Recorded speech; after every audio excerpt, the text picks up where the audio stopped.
large lobbying organizations that operate on behalf of corporate America, whether it's the Business Roundtable, which is really the CEO lobbying group, or the Chamber of Commerce. And very often we hear these sort of, people call it greenwashing, these pronunciations, and they kind of get left, for dead. And that's how I think a lot of people took the change from the Business Roundtable about the purpose of a company. Yeah. It used to be a corporation's purpose was maximizing shareholder value, the famous Milton Friedman assessment. And then in 2018, we got this change from the Business Roundtable that said, we have to take into account, a corporation must take into account all of the constituencies of the company, including its workers and the community and its customers, and just 180 degrees from Milton Friedman. And all of us, myself included, kind of shrugged our shoulders and said, yeah, sure. And then 2020 came along and they acted on that. But Barry, I mean, not to interrupt here, to use Tom's line, but there's a question of how they speak really well and they have a good line, but it was actually in their interest last year financially to act in such and such way. When it becomes actually onerous for them to make investments in their plant, when it cuts into their bottom line or their profits in some capacity, will they make those same decisions going forward? And how much will shareholders accept that and continue to stay with that company, even if they do take those actions? So there's a couple of ways to look at that. And one is ESG, and the other is the post-January 6th insurrection at the Capitol behavior. And so ESG the argument has been, well, if you're giving up oil and you're giving up these other large profitable groups, look at gun sales have been through the roof for the past 7 years.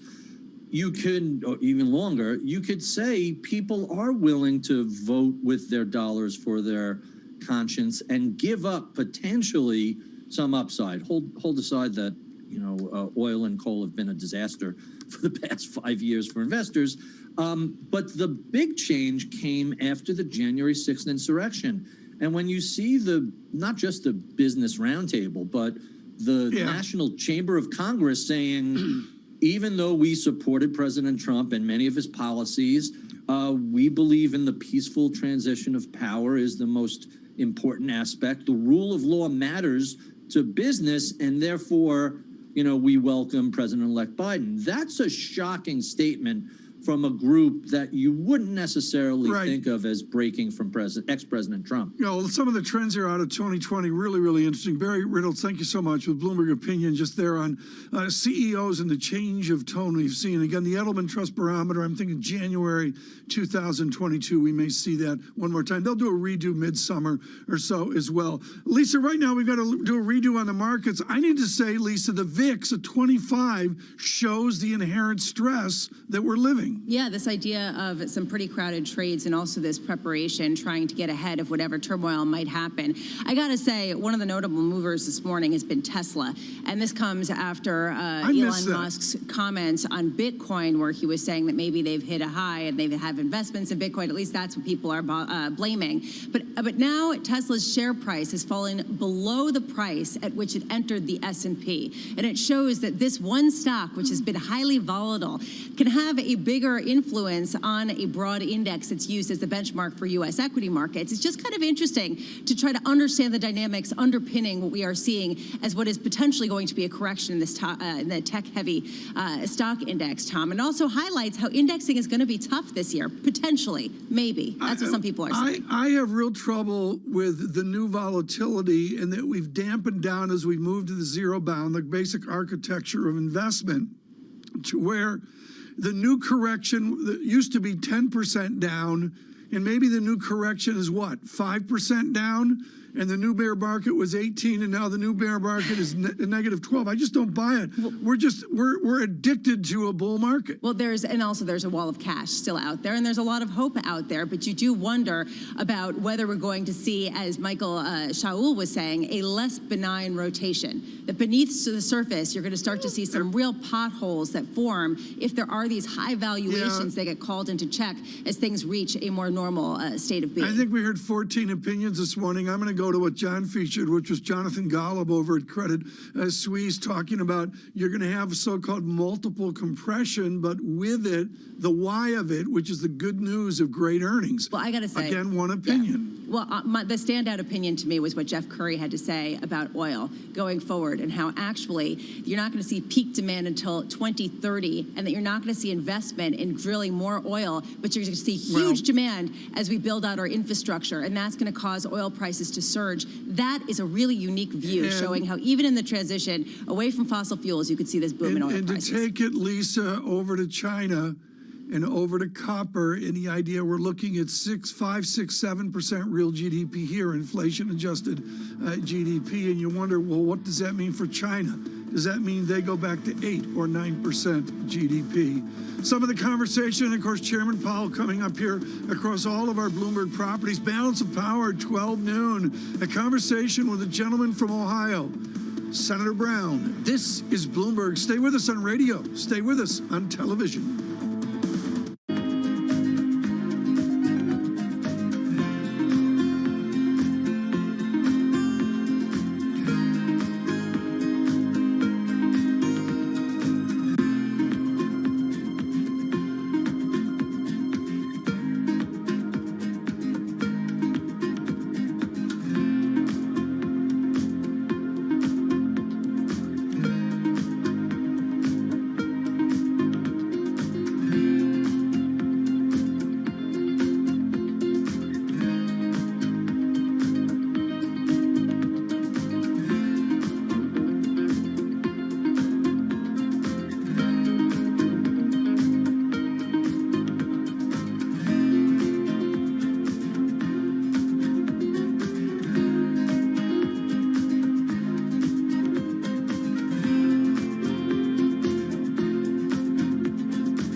Their CPG history, their experience, and really how we might be able to combine together to really create this fantastic public company. And so we kind of got into this SPAC thing a little bit before it became such a hot method of going public.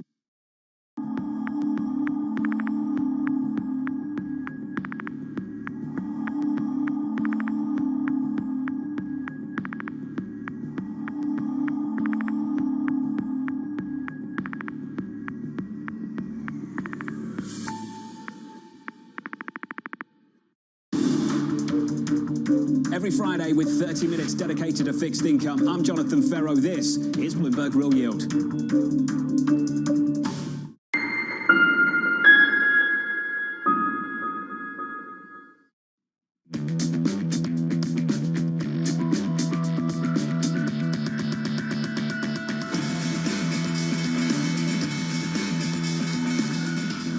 From New York City for our audience worldwide, good morning, good morning. The countdown to the open starts right now with 30 minutes to go. Equity futures down 0.5% on the S&P. Tech stocks getting hammered, down 1.5% on the NASDAQ. Let's get straight to it. We begin with the big issue, waiting for Chairman Jay Powell. Fed's on hold. It's a little early to be pricing in tighter financial conditions. You don't expect much in the way of new information. It may just be comments which are supportive of markets, a bit like Lagarde did. It's probably too early for them to do anything more. Interest rates will stay very low. They are going to stay loose for longer than before. They will be watching the equity market. I think the market's gotten a little bit nervous. The challenge here, from the Fed's perspective, is they've committed to basically allow the economy to run hot. Powell has staked his legacy on this inflation overshoot. The victim of their own success to some degree. I think Powell will make it very clear that he'll embrace inflation. He'll embrace inflation. Will he embrace higher yields? Let's bring in the Bloomberg team, Michael McKee and Kelly Lyons. Morning, Mike. Good morning, John. I'm wondering if maybe you think we're a little bored here, and that's why everybody is so focused on Jay Powell today, because his message is going to be the same that it has been for months now. The Fed is not concerned about inflation. Interest rates may rise as the yield curve steepens as we get closer to some sort of reflation of the economy, but the Fed isn't going to react. The question is, how do the markets see that? Here's the message from Powell today. He's going to show you that inflation is not a danger. You look back to what happened after the Obama stimulus program, and you can see the two inflation rates there. Look at 2011 and 2015. We see headline inflation rise because oil prices rose in 2011. Oil prices fell in 2014-15, and look what headline inflation did, the white line. But the core rate stays pretty much the same throughout and barely gets to 2%, if ever, in that whole time period. So the Fed isn't worried that we're going to see an explosion of inflation here. We may get some higher prices as commodity prices rise and we have some shortages of goods, but we're not going to see labor market pressures. And that's because the labor market reacts very slowly. We have 6.3% unemployment right now, but Powell, you've heard his message over the last couple of weeks that the unemployment rate is actually around 10% because there are a lot of people who are discouraged. If you're a waiter or waitress, you're not looking for work right now because the restaurants are closed. Until it comes down, we're not going to see broad ongoing price pressures. So it does look like maybe the market is getting that message. A lot of talk about, is there going to be some kind of hint from Jay Powell today? But you look at Fed funds futures, we talked about this yesterday, they have come in. We now expect, at least the market expects, maybe a move at the beginning of 2023. But until then, we're still in the 0 to 25 basis point camp, and the Fed is on hold. And expect that to be the message today. And I know you'll talk to Abby in just a moment about how stocks are down. I would imagine if somebody asked Powell about that, John, he's going to say, not a bad thing. 1 week he's been asked whether get there's some too of the much froth off. One week is too much froth, and now it's, will you respond to a correction? I think the question we're asking, though, Mike, is whether he's comfortable with 137 on a 10-year, comfortable with what's taken us here, comfortable with the pace of the move. Well, you look at what's happened with the two areas that are most interest rate sensitive, autos and housing. And we've seen the yields on the long end start to rise over the last month, and they haven't really had an effect. So at this point, I don't think you have to worry about Jay Powell saying they're concerned. Remember, they want inflation over 2% for a while. Mike, thank you, sir. 57 minutes away from that testimony. 2s, 10s, 30s. 2s unchanged. 10s not even up a basis point this morning at 137. Your 30-year yield up a couple of basis points to 220. For the cross-asset story, Katie Lyons, it has been a big move over the last couple of weeks. It has. This is definitely a market in a holding pattern, waiting to see if Jay Powell does indeed say anything that could stem the selling in the Treasury market, particularly in duration, the selling on the longer end of the curve, driving the 5s, 30s curve to the steepest level since August of 2014. As you said, the 10-year Treasury yield basically unchanged ahead of Powell, but still 1.37%, about 45 basis points higher than when we started the year. And we're only about 2 months in. Those higher yields, of course, bleeding into other asset classes, particularly big tech, where rich valuations are now being called into question. We can see NASDAQ 100 futures down by about 1.7% ahead of the opening bell. We have to keep a close eye on the commodity complex as well, because that too has been on an absolute tear. WTI crude fractionally lower today, but still holding above $60 a barrel. on expectations demand will pick up with growth, and that has led to a rally not just in oil, but also the likes of industrial metals. Copper heading above $9,000 a ton. It's spread to even soft commodities like corn and grains, and the Bloomberg Commodity Spot Index now at its highest level since all the way back in 2013. Investors are clearly betting on stimulus generating inflation, John. The question is whether the Fed will be tolerant of higher inflation, and then, of course, the ultimate question of higher yields, because longer-term borrowing costs going up would indicate a tightening of financial conditions, and that isn't something that the Fed wants. It wants conditions to remain accommodative, to remain loose. They are still relatively easy, especially speaking on a relative basis to what we saw back in March, but they are starting to slip, and policymakers will be very closely tuned in to any further tightening in conditions, and if that does take shape, it could test the Fed's resolve, John. Katie, thank you. It's a truly bizarre moment for Chairman Powell in about 55 minutes. On the one hand, you've got these high yields, which are making people ask the question whether the Fed should do more to cap the yields. And then you've got this explosive growth people are expecting through 2021 and maybe into 22, which is making them ask the question whether the Federal Reserve should be doing less, maybe even talking about tapering and perhaps even, God forbid, talk about raising interest rates at some point in the future as well. I want to bring you some commentary from Jonathan Golub at Credit Suisse, publishing about an hour ago on the S&P 500, looking for 4,300 on the S&P 500 from 4,200 previously. It's not a valuation story, looking for multiples to come in a little bit because of explosive earnings growth in 21. There are many people of the view that think that this economy gets better and gets better quickly, and also they do not think that we need a fiscal package down in DC the size of $1.9 trillion down in Washington. And I think that's part of the conversation too. Is the package too big? And if the economy gets better, here's the punchline for you. If the economy gets better, is it bad news for the market? Try and get your head around that. BlackRock's Scott Thiel joining us now. Scott, we'll get into the markets in just a moment. Let's get to the chairman first over at the Fed. What are you looking out for in 55 minutes? Well, I mean, I think, he's gonna try and play it down the fairway, as they say, right? He's not going to want to, deviate too far from the message that he's been giving, that he gave in the most recent minutes. And, I think the message is that it's too early to talk about tapering at this moment.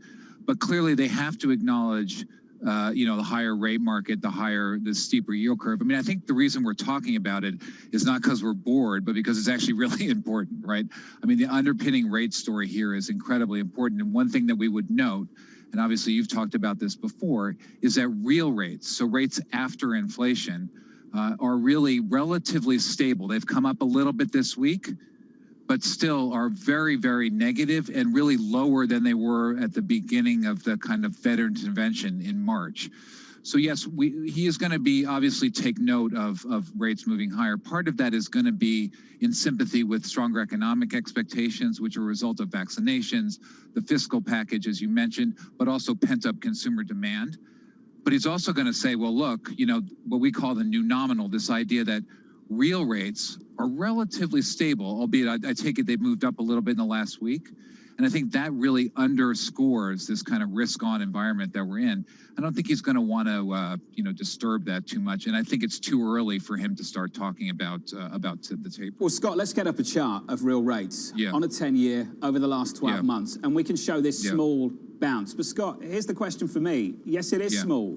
It's tiny relative to what we saw in the previous 12 months, except that's been enough to cause some real damage in the equity market for big tech.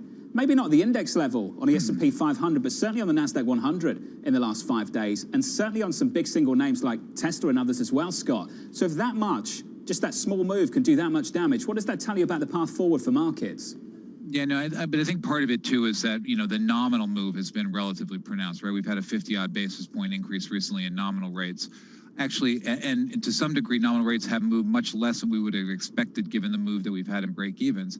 But I think that this highlights the point, coming back to my original statement, which is why we're talking about it, right?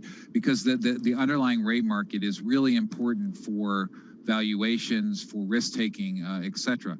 And so I think it's why it's not insignificant that they've moved, but I still think in the grand scheme of things, obviously, particularly even where equity markets are, again, taking a deep breath and a step back, we're still in this kind of, low and, albeit I think increasing real rate environment, but modestly so. Scott, you're going to be sticking with us because we need to talk about the underway that you've initiated on credit as well, which I think is a really interesting call in the last 24 hours. So I look forward to that conversation. For the broader market, it's a downdraft in the S&P 500, in the NASDAQ, much more so. Let's get you some movers. Here's Abigail. John, it certainly is. That tech wreck continues. The NASDAQ 100 futures right now poised to open below the 50-day moving average for the first time since October. That's the degree of the selling power that we're seeing in the likes of Apple, Microsoft, Facebook, and Tesla. Apple, in fact, over the last 6 days, including today, down about 10%. So an actual correction in a very short period of time. Microsoft down for a third day. Facebook poised to open below its 200-day moving average. And of course, Tesla right now below the price it was when it was added to the S&P 500. So the tech selling on valuation, price to perfection, too far, too fast, that continues. But another piece of it, of course, is the stay-at-home trade. It is off in a big way. Your true stay-at-home stocks such as Amazon, Zoom, Peloton, all down sharply once again here in the pre-market. That brutal selling pressure continuing, again, pressuring the NASDAQ 100. As for what's working, John, not surprisingly, it's the other side of the stay-at-home trade. It is the reopening trade. American Airlines higher after putting up a decent trade. Macy's off of its pre-market highs, but they put up a big quarter reinstated guidance. And then, John, AMC Entertainment actually up for a fundamental reason. Movie theaters, as you know, reopening here in New York City in March. Don't know if you'll be there next weekend, but those shares of AMC getting a bid. Maybe. I haven't decided. Abby, thank you. Coming up on this program, higher rates absolutely hammering the high flyers. Momentum darlings leading the sell-off once again. That conversation around the corner. We'll be carrying on the conversation with Scott Thiel of BlackRock and Invesco's Naman Khorram.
Market that over the past few weeks has made it clear it wants to go higher. It got a little spooked by the idea that geopolitical tensions are rising.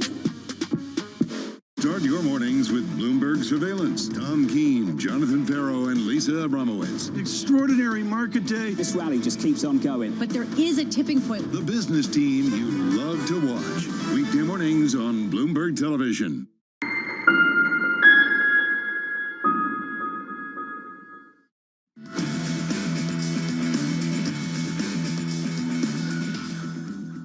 Anytime there's a move up in rates, there's a perception that tech is very vulnerable because tech is very expensive. And you see other assets which are extremely expensive, like crypto, also being hurt by that. What a rough ride it's been in the last couple of days. JP Morgan's John Norman weighing in on the tech sell-off as some of the market darlings go from leaders to laggards amid rising rates. Bloomberg's Sarah Ponczek has the story. Hey, Sarah. Hey, John, and rising rates are the reason for that. On my screen right now, the 10-year holding around 138. That brings the rise in the month of February to 31 basis points for nominal 10-year yields. That's the fastest rise now since November of 2016. And with that, you see market darlings, tech, growth, really taking a hit. This this is action over the last week or so. Your NASDAQ 100 this morning on track to be lower for a 6th straight day. That would be the first time we saw such a losing streak since August of 2019. It never even happened during the COVID-19 fallout. And you see the action here. FANG stocks down more than 7%. NASDAQ 100 futures down close to 6%. And we've also seen global tech take a hit too. But it's a bit of a double whammy because it's not just your rates trade. It's not just your reflation trade. It's also the reopening trade. If you look at the best performing stocks within the NASDAQ 100 over the past week, your best performers many times have been your travel stocks. We're talking Marriott, Booking Holdings, Trip.com, all up at least 8% over the past week. Meanwhile, on the flip side, it's many of your stay-at-home darlings or those that performed really well during COVID-19, including Moderna and Peloton. Peloton down 19% just about over the past week or so. But despite the reopening trade being in vogue too, if you look at the correlation between the trade that we have seen and the move that we have seen in real interest rates, reflation is clearly driving the narrative here. Right here, you can see that. You're looking at 10-year real yields in blue compared to the S&P 500 versus the NASDAQ 100 in white. And you can see the two, they trend very, very closely, showing that what's been driving the trade lately? Well, it's been rising rates, John.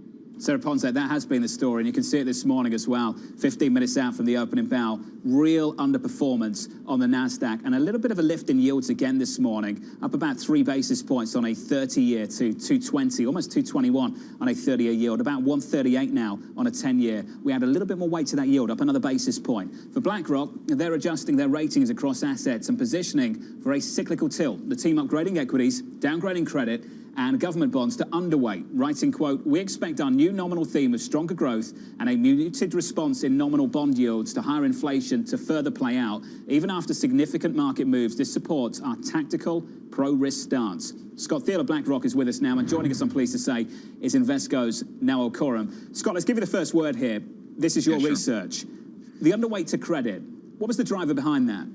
Well, you know, credit was a big expression for us when the Fed stepped into the markets in March of 2020 as a response to the COVID crisis. And we thought very much that, you know, at that point, investment grade spreads were more than 325 basis points over.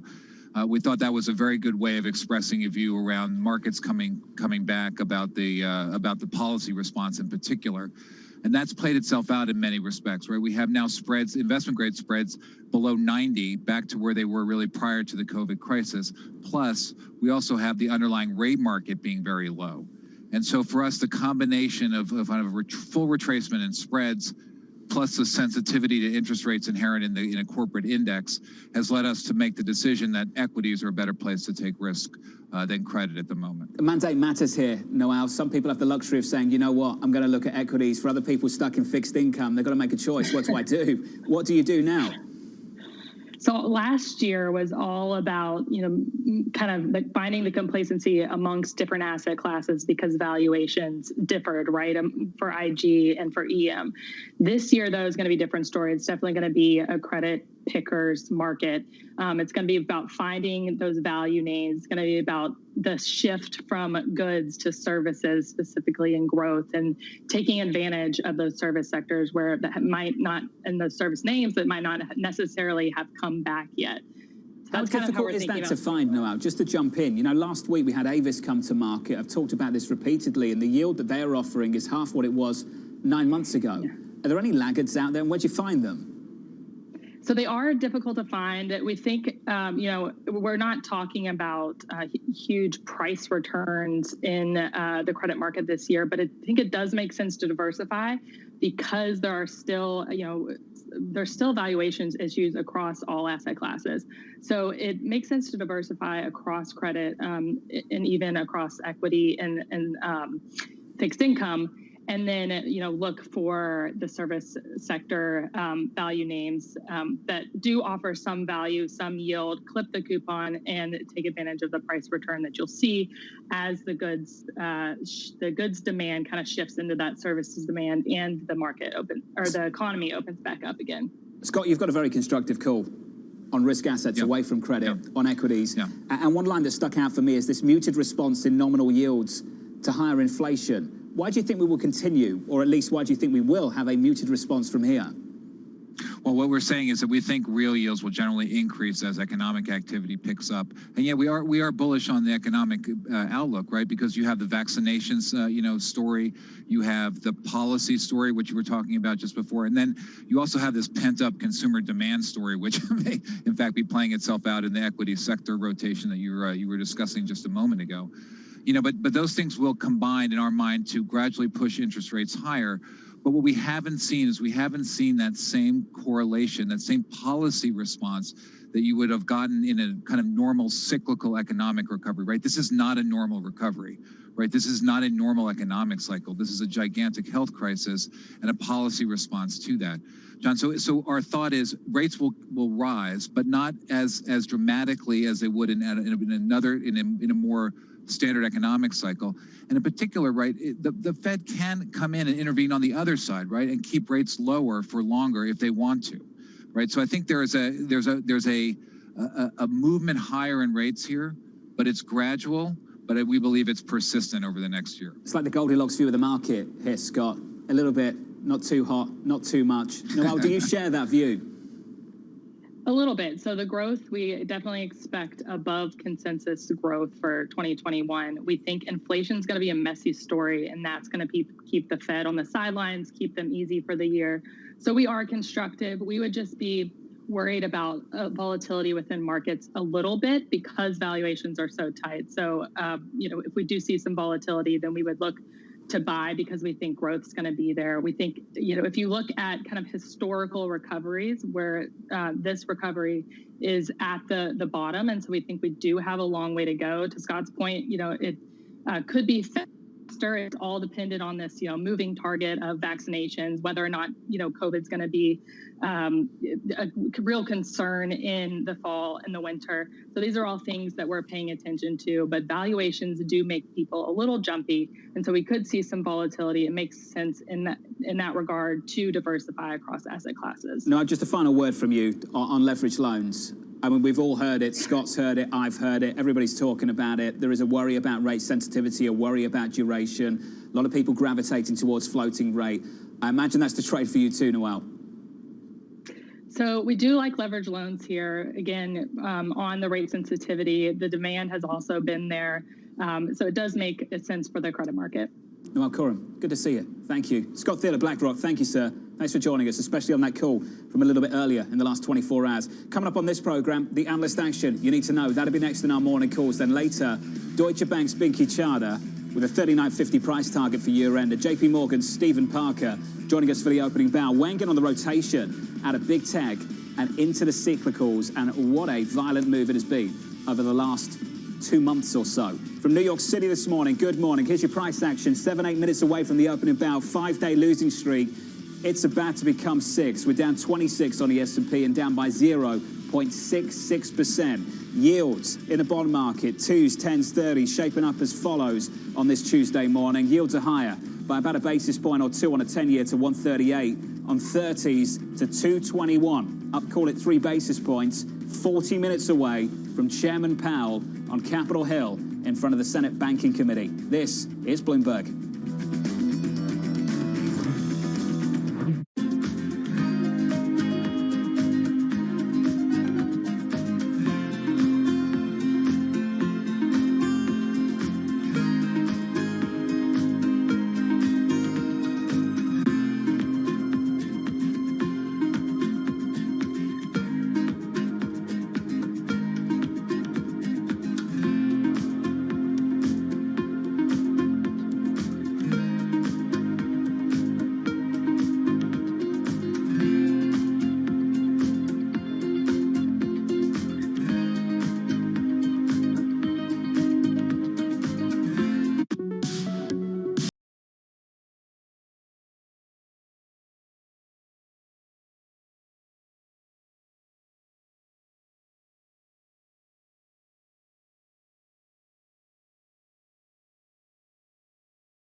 These solar arrays that we're going to install are going to be about half the size of the existing solar arrays that we have on the International Space Station. But because of the advances in technology over the years, they're going to provide about twice the power in just half of the area that the existing solar arrays cover. Global markets never sleep, so stay connected with Francine Lacqua in London, Matt Miller in Berlin, and Kaylee Lyons in New York. Perspective on the day ahead. Bloomberg Surveillance, early edition. Weekday mornings on Bloomberg Television.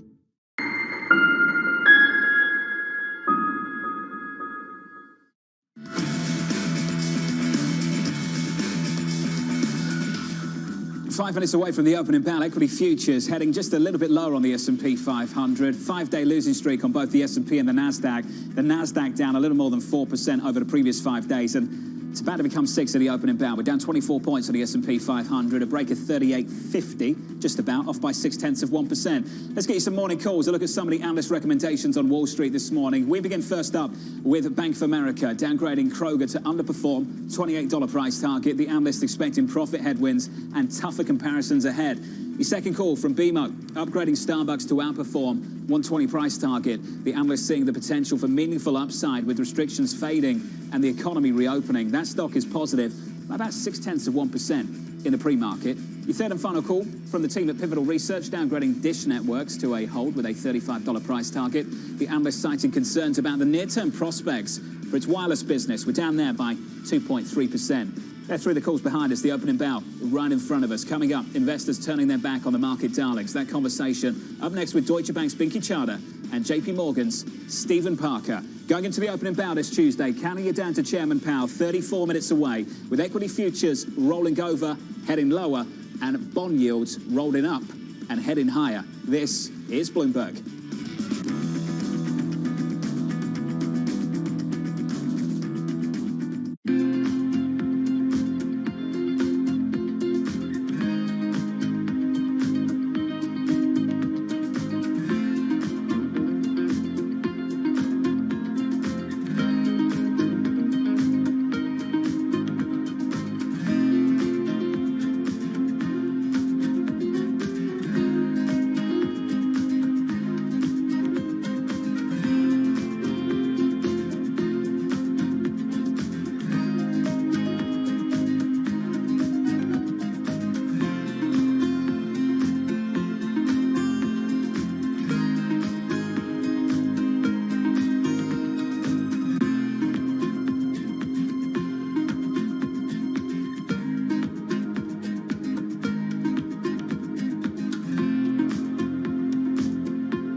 It's extremely exciting for the university, for being a historically black college and university. It's just exciting for our engineers to actually be allowed to work for a large firm such as Boeing with such technologies that we can see the outcome.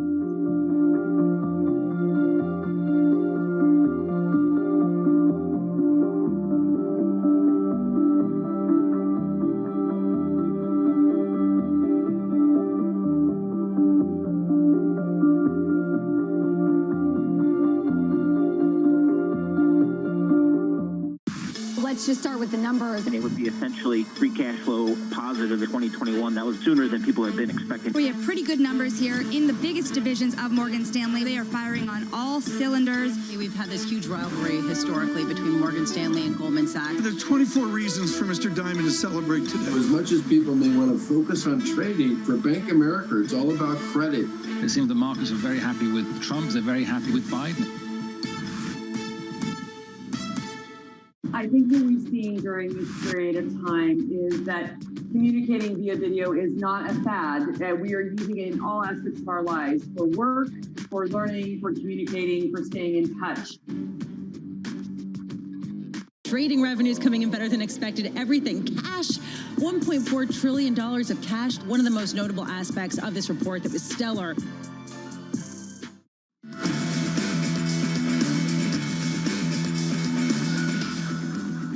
25 seconds away from the opening bell. It's getting just a little bit messy out there. Does Chairman Powell step in to clean things up a little bit? Maybe. You'll find out in 30 minutes. Chairman Powell's testifying on Capitol Hill. Going to get to the opening bell. Equity futures down 27 on the Russell, down 223 on the Nasdaq, off by 1.7% there. And on the S&P 500, we come in 25 points and down 0.6%. We've had 5 days of losses. It's about to be 6 at the opening bell. That was your opening bell. Switch up the board and into the bond market we go. Your 10-year yield up a basis point to 137.73. The move over the last week or so, not inflation expectations, real yields. It's been quick and it's been driven by real yields. Most people would assume that's toxic. Maybe for this Fed, certainly for risk assets and certainly for tech. We'll get to that story in just a moment. In foreign exchange, euro dollar 121.51, and in the commodity market, crude was positive, now negative, down 0.6%, $61.30. That's your cross-asset story with your movers. Here's Abby. About that tech underperformance that you were just highlighting. The Nasdaq 100 now below its 50-day moving average for the first time since October. Lots of weakness, down for a 6th day in a row, that Nasdaq 100, the longest losing streak since August of 2019. This is a degree of selling we're seeing right now in the likes of Apple, Microsoft, Facebook, Tesla, Twitter. The names go on and on. Apple now officially in a correction below its 100-day moving average on the recent selling, down more than 10% over the last 6 days. Tesla below the price that it was added to the S&P 500. So last year's huge 750% gain, greater than 750% gain, too far, too fast, coming into question for all of these names as rates do rise, which makes the capital structure more expensive and calls into question valuation. Twitter dangling above a gap that it may fill at 60. NVIDIA reports on Wednesday. Tomorrow, again, much weakness. However, where we have some relief, the other side of this trade, the reflation trade, we have banks slightly higher. We have energy, that complex trading higher again. And actually, you know what, John? The tech selling has bled into the reflation side of the trade. You see mixed action for Chevron and Marathon, and then JP Morgan up, but Citigroup down. So this is what happens when you have this huge weighting to these indexes. Tech weighs on the sentiment overall. Abigail, thank you. Thank you very much. About 2 minutes into the session, I mentioned the numbers a little bit earlier on this morning. 27.48, 27% weighting to information technology in the S&P 500, 48% weighting to the Nasdaq 100, and a lot of the other stuff is pretty techy. Anyway, that's why you see these moves. Mechanical. Mohammed Al-Arian put out the chart yesterday on Twitter, and I think it's one worth looking at. Look at the... Okay, guys, new chance to sell short euro. I'm placing an order to sell short at 121.48.5. Okay. Okay. So let's see if we will get filled this order. So if you want to follow this trade, here is your chance. You can place an order to sell. You still have a chance at 121.48.5. Okay?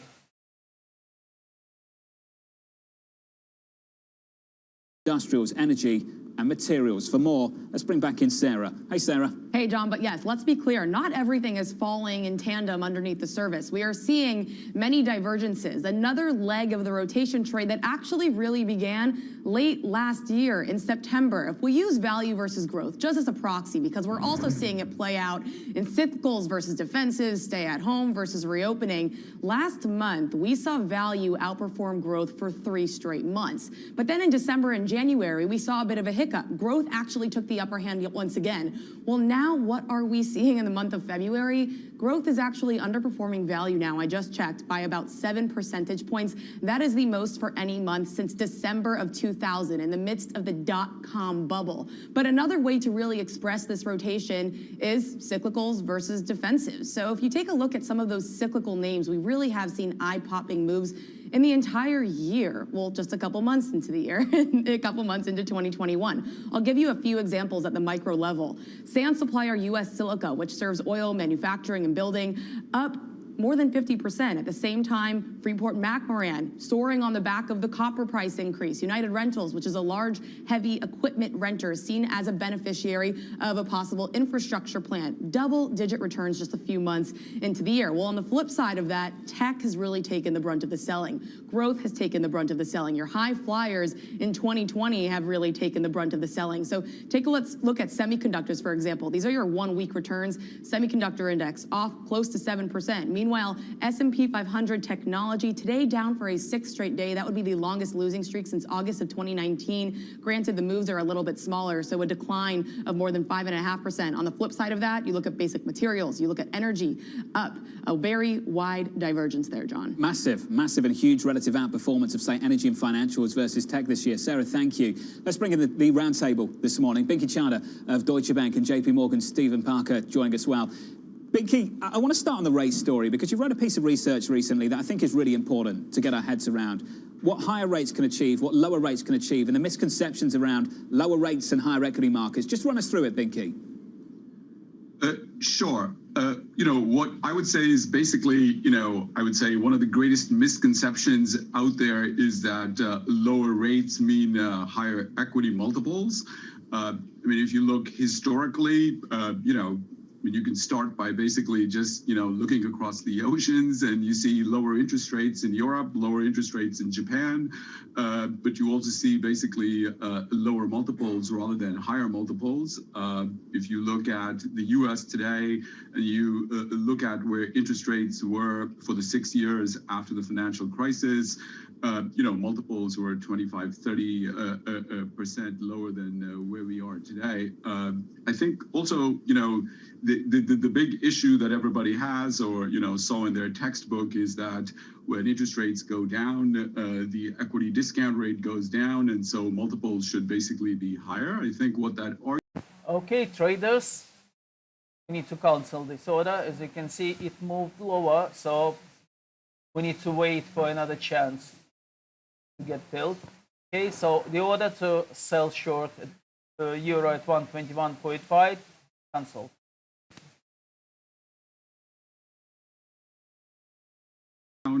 What that's simply saying is that when interest rates are down, there's generally a pretty good reason for why interest rates are down.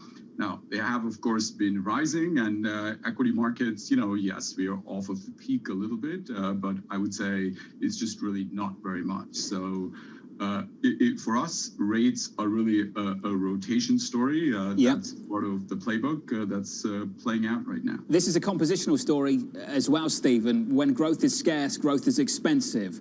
And if the index is made up of growth names, the United States, it'll do well. And if it's not, Europe, Japan, it won't. Does that explain some of that divergence too, Stephen? I think it does. I think last year was clearly a year when everybody was looking for those secular growth stories. What we're seeing now under the surface is actually a good thing. The more cyclical recovery that we're seeing in sectors like energy, industrials, and financials tells us that actual economic recovery, that post-pandemic recovery, not just in the US, but around the world, is beginning to play out. But as you said, when you think about the composition of the US equity market, where it's not just the 30% in tech, but another 15% in healthcare, and another large chunk in some of the communication tech-related names, that may be a headwind for US markets in the near term. On the other side, what it means is that other markets around the world, and we really like emerging markets that have a little bit more of that cyclical value component, could do well. The last piece I would point out, Jonathan, is that for most investors who have not only been piling into tech and growth over the last couple of years, add in the outperformance that you've seen from those parts of the market. And today, that's such a big part of so many investors' portfolios that we think this natural rotation is actually healthy. So just listening to the both of you, it seems the risk is at the index level, the opportunity is beneath the surface. And I guess, Binky, that speaks to your 39.50 price target. I was talking about it last week. We were there. Yet these price targets haven't changed because it's not really about what you're expecting on the headline number. It's the churn beneath. And I look at the overweights. It's the cyclicals, the energies, the financials, the materials, the industrials. Is that why you just maintain with 39.50, Binky? The opportunities beneath the surface. Yeah, I think the way to think about where the S&P 500 goes over the course of the year is really, very, very strong earnings. We've had an earnings number of $194 for the S&P 500 for this year. The last time I looked at the top-down strategist table, it was still the highest number on the street. We've seen the risks to basically our numbers since we published it in December, as being to the upside, and it does not factor in the stimulus package that is being discussed or on the table today. So I would say the risks are still pretty clearly, to the upside. I think the real issue is what happens to multiples.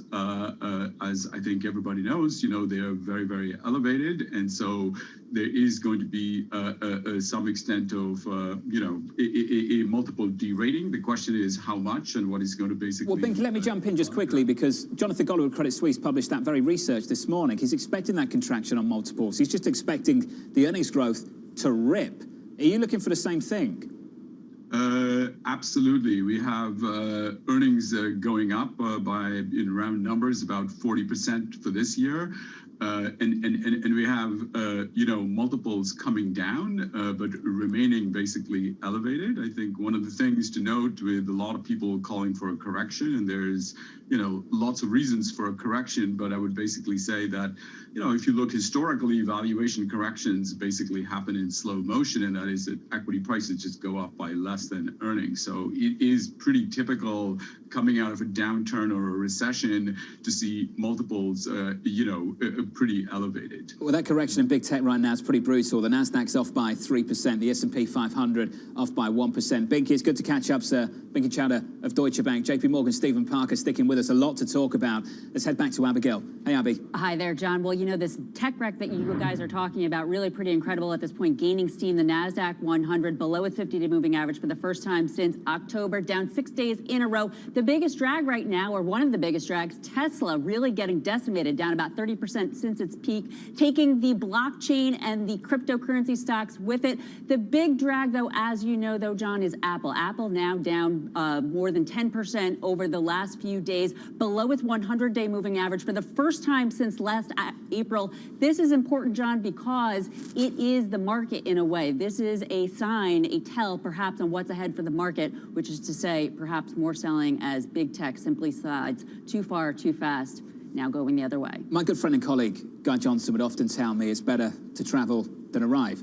Just another way of saying, buy the rumour and sell the news. Another question I think we've got to ask is whether is a better economy good for markets, given the weighting, the composition of some of these benchmarks, the weighting towards growth names, big tech, the Nasdaq off by 3%, the S&P off by more than 1%. Up next on the programme, a major fiscal stimulus package coming down the road, maybe in the next couple of months, $1.9 trillion from the Biden administration. We'll get the thoughts of Brian Deese, the National Economic Council Director, and get the reaction from JP Morgan, Stephen Parker. This is Bloomberg.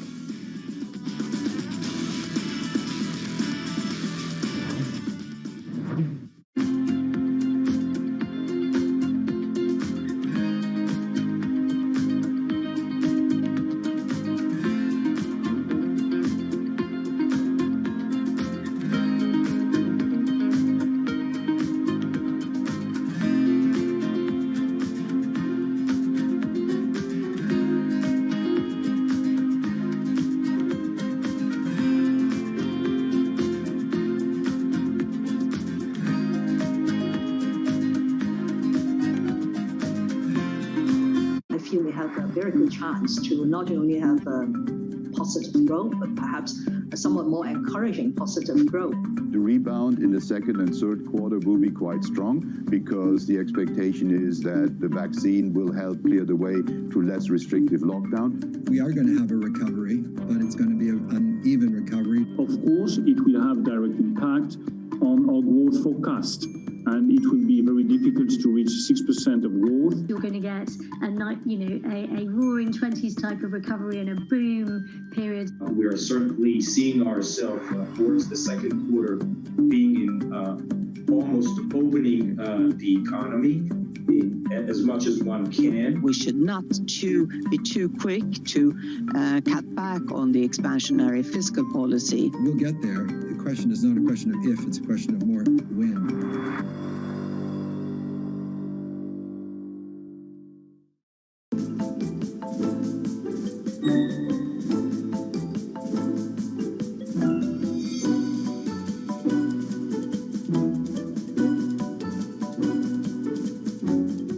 Why are you running around the world saving the world from hunger? Why are you doing that? I want to live in a world that I kind of believe everybody is doing as well as my daughters.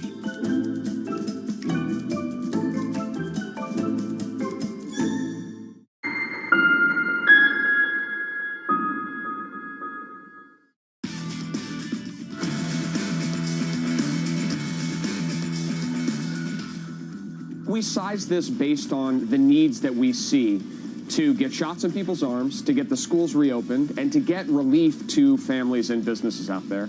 We think that this is appropriately sized. We're talking about Larry Summers, a former Democratic Treasury Secretary, Olivier Blanchard, formerly of the IMF and widely considered to be a dove. These are not exactly Republican cheerleaders that are raising the biggest questions of your administration right now. This is a unique crisis and a unique pandemic-driven recession. And so we think about this, what the economy needs from the perspective of more akin to a natural disaster than a typical recession. Have you spoken to Summers or Blanchard in the last month or so? So we're reaching out to economists and economic experts across the board, including the folks you're mentioning. We take very seriously the risks, the economic risks that are out there. But as we assess and balance those risks, we believe that the risks of further scarring in the labor market, the risks of further extending this economic pain outweigh the risks of doing too much. The risks are asymmetric in the view of the administration. That was the National Economic Council Director Brian Deese on the president's $1.9 trillion stimulus package. And let's be clear, it's a monster package which is creating some volatility potentially in this market. The story stacking up as follows, a basic one. Forgive me for making it very simple. I know it's complex and more complex than I'm about to make it out. But a massive plan sparking a big move in bond yields, real yields starting to pick up in the last week as well, eating into the valuation of big tech, big growth, which is a huge weighting on some of the benchmarks here in the United States. So what do we see on the screen today? Massive downdraft in the NASDAQ, off by 3.5%. Big move on the S&P 500, off by 1.3%. And a lot of it is concentrated in some of the darlings of the last year or so. I want to get to the DC story first, and then we'll work our way through the market story as well. Let's get to Kevin Cirilli down in Washington, DC. Kevin, we've gone back and forth on this. The electorate likes what they hear from DC. It's in the polling.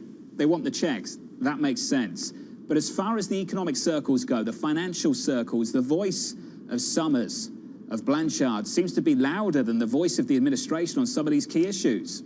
You know, I thought it was a great interview yesterday where you really pressed him on that. It's going to be fascinating to see what one of the top Democratic Socialist progressives in the Senate, Senator Sherrod Brown, tells our colleague David Weston in Balance of Power, because he is really one of the top progressives on the Banking Committee who is trying to push this White House back to the left. Brian Deese is walking a political tightrope, and they're up against a massive deadline in which folks are going to start to lose their unemployment benefits. And then just one final note here, one thing that has not been in the conversation at all, even though we're talking about $1.9 trillion, is funding for retraining, for funding for industries that are going to have to significantly shift the way that they do business and the workers that they attract into these types of sectors. That is a conversation that, quite frankly, is non-existent here at the White House and also in Congress. Kevin, we've got to keep it short. I've got to get back to these markets. Big moves. 28 minutes into the session, we're down by 1.4% on the S&P 500. Information technology down 3%. You can see this in the NASDAQ, off by 3.7%. Stephen Parker at JP Morgan back with us for this sell-off as it develops. Stephen, I'm going to ask a question which is just going to sound absolutely ridiculous. Is a better economy, a better outlook for growth, bad for this market? In the near term, perhaps. In the longer term, I don't think so.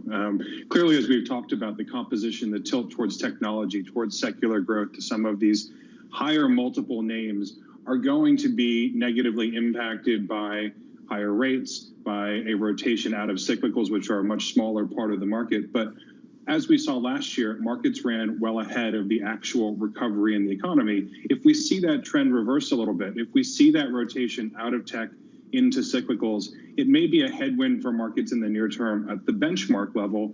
But I think ultimately for this recovery to continue, it needs to broaden out beyond those secular growth names to the real economy. And so I think this is actually healthy in the long term. This is the pause that refreshes. Stephen, work with me here, though. I want to sort of establish what kind of risk you expect in the near term here. There has been a huge explosion of appetite demand for short-dated call options around some of these tech darlings. There has been a massive amount of money that's gone into them. Valuation supported by exceptionally low real yields, and all it's taken is the tiniest inflection.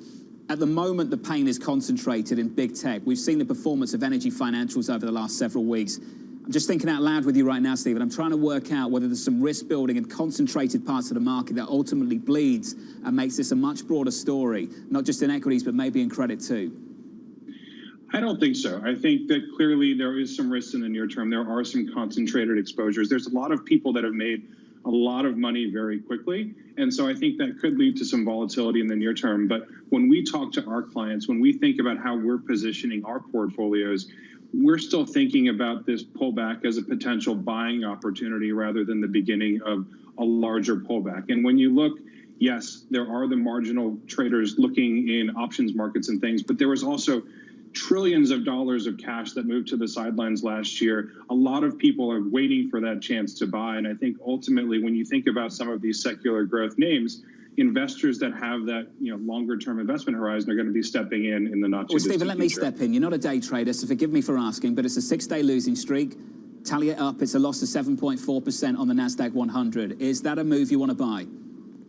I think you need to be disciplined. I mean, last year showed that you can't time a bottom. And so we're going to start talking to clients about looking for some of those names that we really like for the long term, starting to leg into them, not going all in because this could certainly continue. We could see another 5 to 10% pullback just given the magnitude of the rally that we've seen.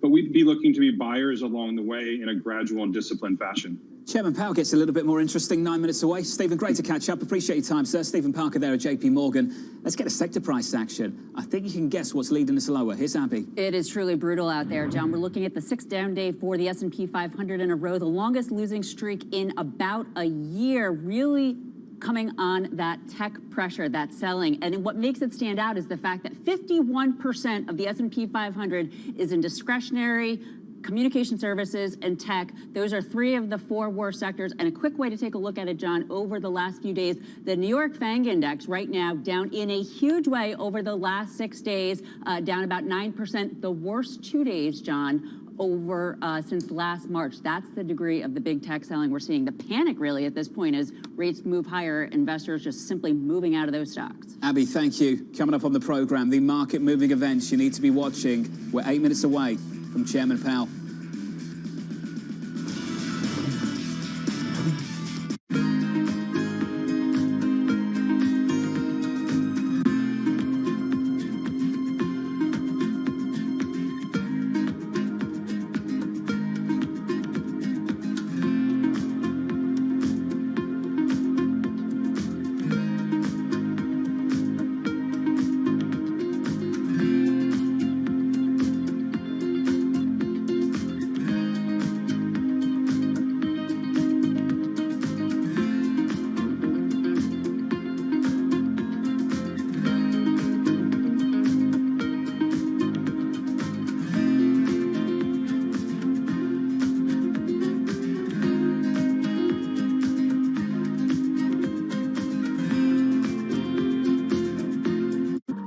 Generation's biggest problem. Climate change is happening. And the world's most innovative solutions. Transport, industry, buildings, electricity, all of those things. Everything you need to know about our changing environment, the politics of global warming. We can and we will deal with climate change. In the fight against climate change, Bloomberg Green has you covered.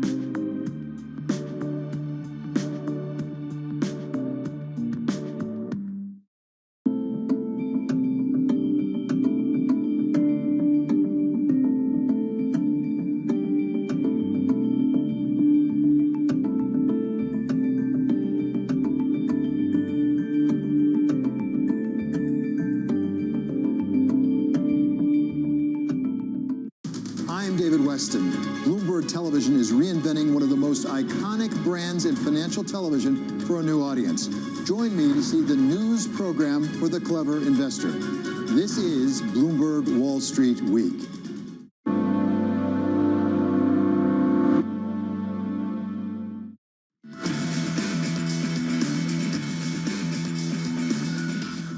We are, as an administration, staying in consistent contact with the economic officials around the administration. I'm not going to read out specific conversation the president has had. That was a very political response to that question, so I'll ask it again. Forgive me for doing so.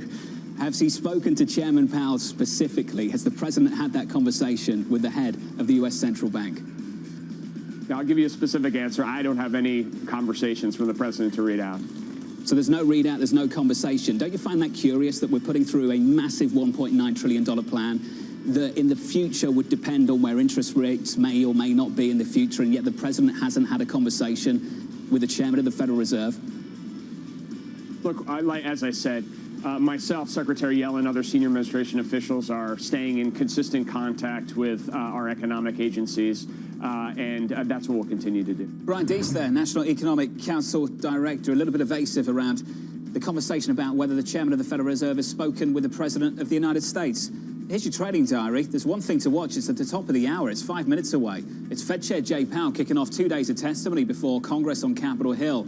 Then plenty of Fed speak through the week. Gets really interesting. Look out for Vice Chair Clarida tomorrow. Governor Brainerd as well. President Biden participating in his first bilateral meeting this afternoon with Canada's Justin Trudeau. The EU summit and another round of jobless claims coming on Thursday. And finally, rounding out the week with US personal income and spending numbers on Friday, and the House voting on the administration's $1.9 trillion rescue package. That's the story for the road ahead. 4 minutes away from testimony and coverage coming from Guy Johnson and Alex Steele. Looking forward to that on Bloomberg TV and on Bloomberg Radio. Your market correcting, down by 1% on the S&P and some. We're down by 2.9% on the NASDAQ. Off session lows. The session is young, but it's a 6-day losing streak for equity markets worldwide. We're heading lower. For our audience worldwide, this was the countdown to the open. Chairman Powell just around the corner. Continue the conversation on Twitter at Faro TV. This is Bloomberg.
Women leaders were actually better at controlling the deaths from COVID-19. Do you think out of this pandemic, we'll see more countries be willing to elect female leaders? When we look at women leaders, we tend to project on them baggage that they shouldn't bear. Women are given an opportunity when no one else wants to do the job. Women had a very clear objective.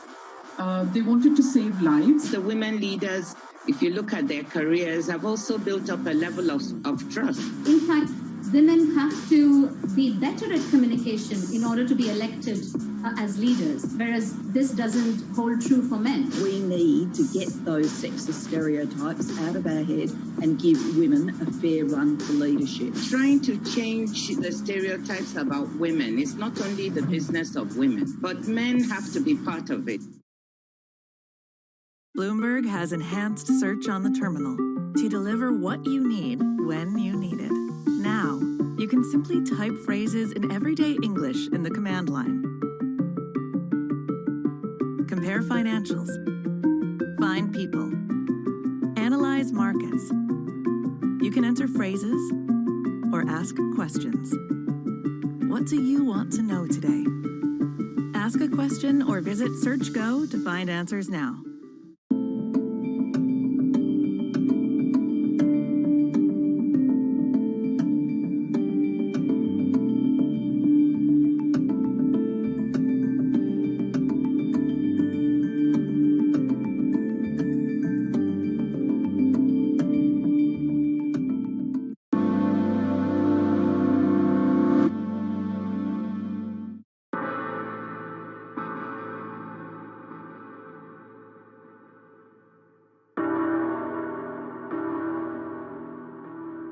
Months after Hurricane Maria, Puerto Rico is still in peril.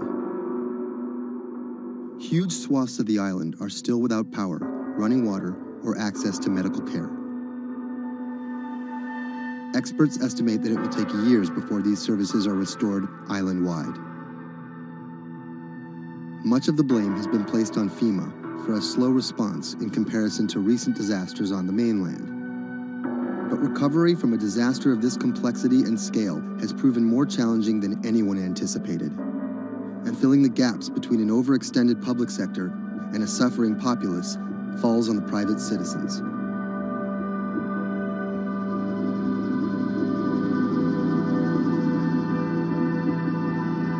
Robert Anderson is a Puerto Rico resident of 4 years. The eye of the storm came in south of El Yunque, swept up towards San Juan, and out to Arecibo. Everything on the right-hand side is what we call the dirty side of the storm. This isn't his first time in a disaster zone. With a military and telecom background, Anderson worked on repairing damaged cell phone towers in New Orleans after Hurricane Katrina.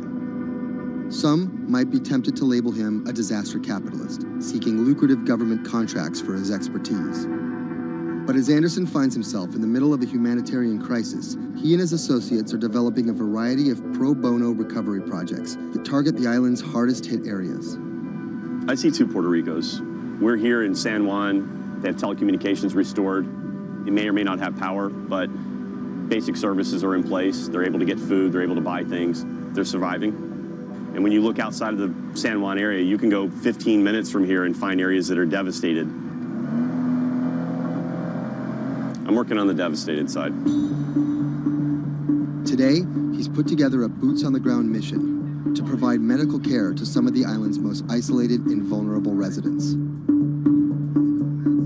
Steve Berenbaum is one of Anderson's business associates. He offered an extra car and a set of hands. So we received an initial report from a nurse that was out in the area. We're headed to the northeast region of Utuado for some people that are in need of urgent medical assistance. Dr. Sally Priester is a physician from San Juan. She filled a van with medical supplies at her own expense and brought along a team of nurses. Google Maps estimated our first destination to be a 90-minute drive. But it didn't account for obstacles like this.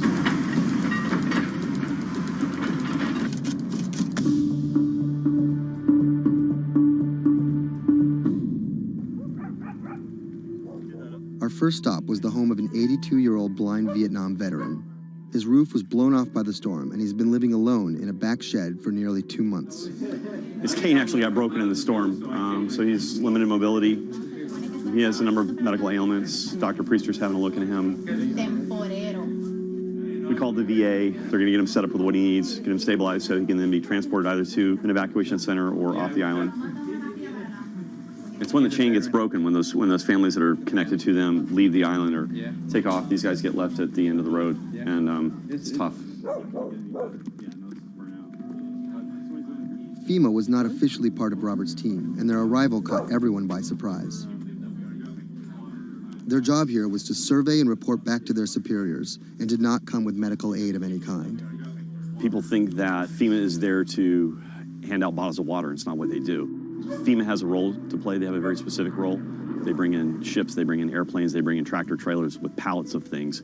But they're a big machine, and there's gaps in that thing. And you're seeing one of the gaps here, and we help fill that role.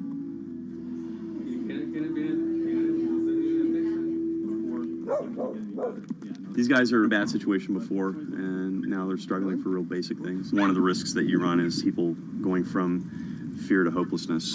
Those are the folks that we're trying to reach. And how are they reached? How are they even found? Word of mouth, mostly. And what's your role in all this? Ghost in the machine. I'm lucky enough to be able to communicate with folks in FEMA, the state of Puerto Rico. For a ghost, Robert makes his presence well known. Not only was he the de facto leader of the mission, now with FEMA in tow, he created his own maps to survey storm damage. So we're right here. And delivered them to FEMA HQ free of charge. I have pretty good reach. Perhaps that's how he managed to earn himself a coveted FEMA badge without actually working for them. And it's these relationships that allow him to operate more efficiently than an NGO or a government agency. We're able to resolve problems at a different level. Our next stop was on a mountaintop, a family of 11 struggling to care for their special needs brother in what was left of their house. Probably we are the first health team to come and visit this family. Muy bien, todo muy bien. The patient has Down syndrome. He is all day in bed. The difficulty with this is the patient cannot be alone. The most important thing is that you need to take care of the chronic disease besides disability, because they have been not going to a doctor, and no doctor has come in here yet. So we need a refill of this medication. After maybe 54 days, it's not getting better. And the only way that you can be able to see that is coming to the ground, drive, and see the people and talk to the people. You can see San Juan from here, but you can't get there. It's like the Emerald City.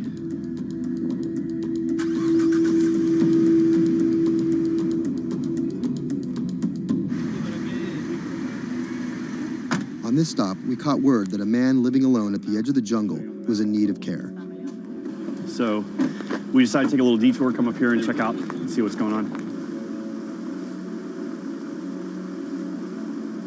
One of the challenges is to find those people that are at the end of these roads that need help.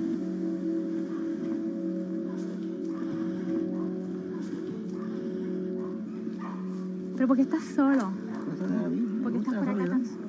I'm asking about why he's alone right here. He said things of life happens. Yeah, I'm here. Okay, guys, if you're planning to sell short British pound, here is your time. I'm looking to sell short pound at 140.77. Sorry, not much time for you. So right now you still have a time to sell short. So I placed an order. It's not yet filled. So if you want, please do so. And then I'll speak to you later. We will see. Okay, come on, let's see. Okay, position opened on British pound at 140.77. For the people that you affect. Whether out of altruism, or the lure of a paid gig, or some mixture of the two, Anderson hopes to stay here to help shape Puerto Rico's future. Puerto Rico's essentially been a colony for 400 years. It was treated poorly by the Spanish. It was not treated well by the United States when they first got here. Puerto Rico can continue in the way that it's always been, or Puerto Rico can rebuild itself like nothing that's ever been. And we have to do everything we can to make that real. That's the bottom line.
Okay, guys, if you sold short British pound, well done.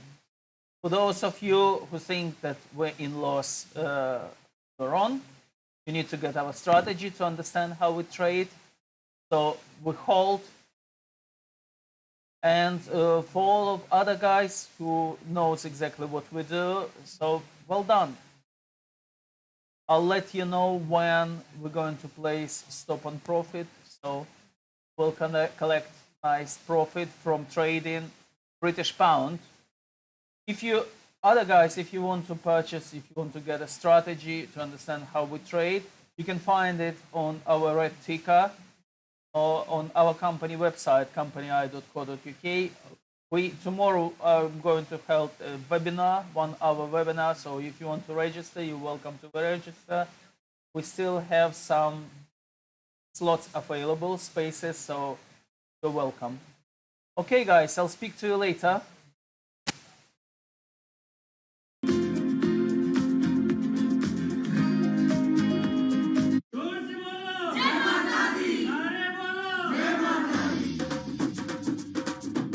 When I met him first online, I found him to be really sweet. I think I was the one who was talking for an hour. He was just listening. When we met, I saw her. She was beautiful, intelligent, and kind, which was, I mean, something that I was looking for.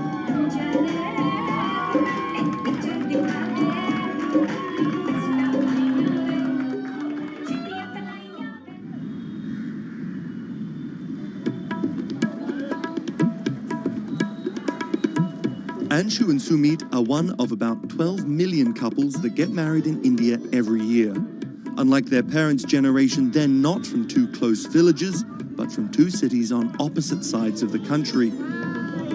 And their love didn't start through community matchmaking, marriage brokers, or classified ads in newspapers, but began online. So we met through jeevansati.com. So it's basically an online portal where we have detailed profile of different grooms and brides. It makes a lot of remote profiles who are located in distant areas more accessible. Thanks to growing internet and smartphone usage, matrimony websites and apps in India are starting to disrupt the matchmaking industry. More and more people are finding their partners at the click of a mouse. jeevansati.com, where Anshu and Sumit met, is one of the biggest players. Young Indians looking for love set up profiles including their caste and horoscope, but their criteria for choosing spouses appears to be changing. We have seen the shift from, traditional caste community conservative parameters to something like which is more focused on education, employment. Anshu and Sumit's marriage was initiated by their parents, but modern Indian couples like them have more input than previous generations. We looked up to them to agree for the proposal, but it was primarily our decision that we wanted to be with each other. So what's the emoji like you use the most to send to each other? There's a bear which basically we use for indicating a hug. Yeah, that's our language basically. Bear icon for a hug. Time flies when you're in love, and just 1.5 months after they first met online, the couple got engaged. They decided to hold their wedding less than 3 months later. But planning a traditional Hindu wedding on such short notice is no easy task. The massive event usually lasts 3 days, has various ceremonies and celebrations, and involves the entire two families and hundreds of guests. Luckily, there are websites and apps for that. We searched online, we got in touch with Wedding Brigade, and they helped us finalize the venue. And it makes the search faster and efficient. Startups like the Wedding Brigade are challenging traditional wedding planners in this $50 billion industry. It provides various services from booking banquet venues to buying wedding gowns. The website makes money by charging commission from vendors. People don't want to be limited to what is available around them. They want to know the entire range of options available before making a decision. And now it's easy to find almost everything on one portal.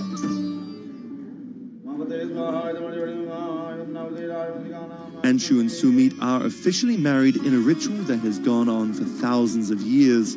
but their love started in a very new way. Technologies might be changing the way couples meet, date, and get married in India, but they're definitely not changing everything. The technology was only the first level help that we could get to find each other. Everything else was like very humanly and emotions and feelings based.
Massachusetts Senator Elizabeth Warren has become a symbol of everything the Republican Party stands against. Everyone gets a right to basic health care. We need strong oversight of these banks. A legal scholar and a consumer advocate turned politician, Warren has branded herself as a champion of the working class and made a career out of standing up to big business. While rumors of a 2020 presidency bid remain just that, I'm not running for president. her Senate seat is up for re-election in 2018, and Republicans are already pumping millions into super PACs to defeat her.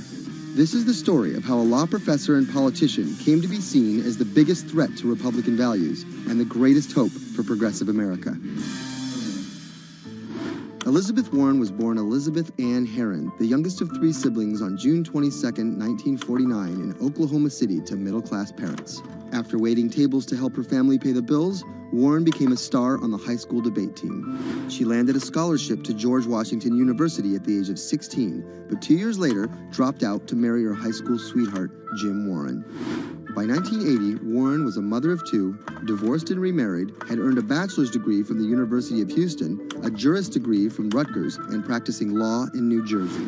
Warren then went on to become an influential law professor, teaching, lecturing, and publishing highly cited work on bankruptcy and commercial law at 7 universities around the country, eventually settling at Harvard Law School.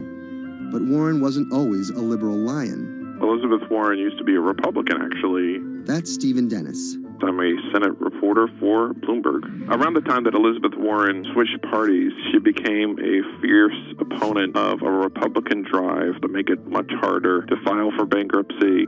She fought that for a decade. It ended up passing anyways. While her efforts ultimately failed, her warning calls were heard in 2008.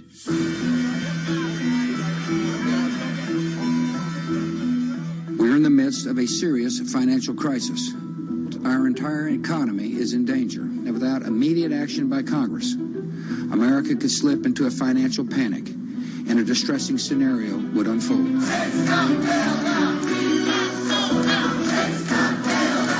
Professor Warren was tapped to help with oversight in the government bailout. She would excoriate bankers and their bonuses and their practices. Why should the U.S. taxpayer alone carry Citi? She proposed a series of tough regulations, which became the basis for much of the Dodd-Frank financial law that we have today. That sort of catapulted her to national stardom, particularly among the progressive left.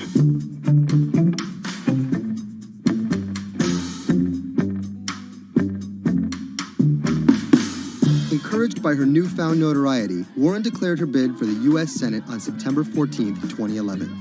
During the race, her opponent Scott Brown tried to derail Warren by accusing her of falsely claiming Native American heritage, a controversy that earned her the nickname Pocahontas. Nevertheless, she was victorious and won the Senate seat by a comfortable margin. She used her new tenure to challenge everyone, from banking regulators and Treasury officials to members of Wall Street and Congress. I'm really concerned that too big to fail has become too big for trial. We need tough new laws to hold corporate executives personally accountable. No one should be above the law. She called for Wells Fargo CEO John Stump to resign for fraud, introduced the Bank on Student Loans Fairness Act, and reintroduced the 21st Century Glass-Steagall Act. In 2016, after staying silent during the Democratic primary battle, Warren finally endorsed Hillary Clinton and had some harsh words for candidate Trump.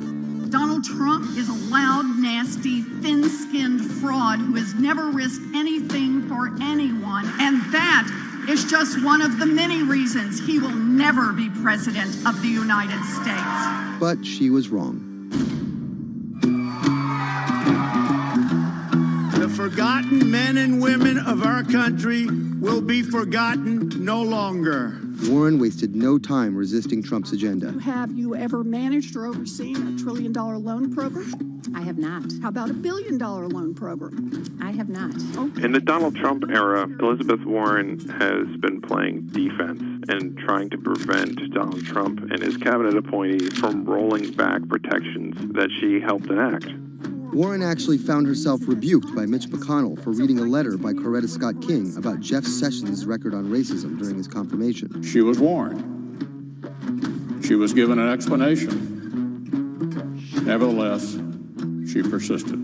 That moment became something that's on T-shirts, bumper stickers, slogans, and that really galvanized a lot of support for her. It's been very hard for Republicans to get much of anything done this year, and that's at least in part to this resistance movement that Elizabeth Warren has helped champion. We are here to fight back. Enough of Elizabeth Warren. Like you, millions of dollars are being funneled to defeat Warren in the midterm elections in 2018. But it's the rumors of a 2020 presidential bid that has further prompted powerful donors to fund her opposition, often using the same playbook of constant and ruthless ad campaigns that many believe helped Trump win in 2016. It's anyone's guess if she will endure what Hillary could not. You know, the question for Elizabeth Warren is whether she can go from being a liberal firebrand to somebody who can regularly get 60 votes for initiatives in the Senate and 218 in the House and drive an agenda, and whether she can bring together coalitions for political victories. That's the challenge, and we'll see what happens.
Sadiq Khan, the mayor of London, has made some powerful opponents. He doesn't know me, never met me, doesn't know what I'm all about. I think they're very rude statements, and frankly, tell him I will remember those statements. My message to Donald Trump and his team is that, your views of Islam are ignorant. He's the first Muslim mayor of a major Western capital and proud of it.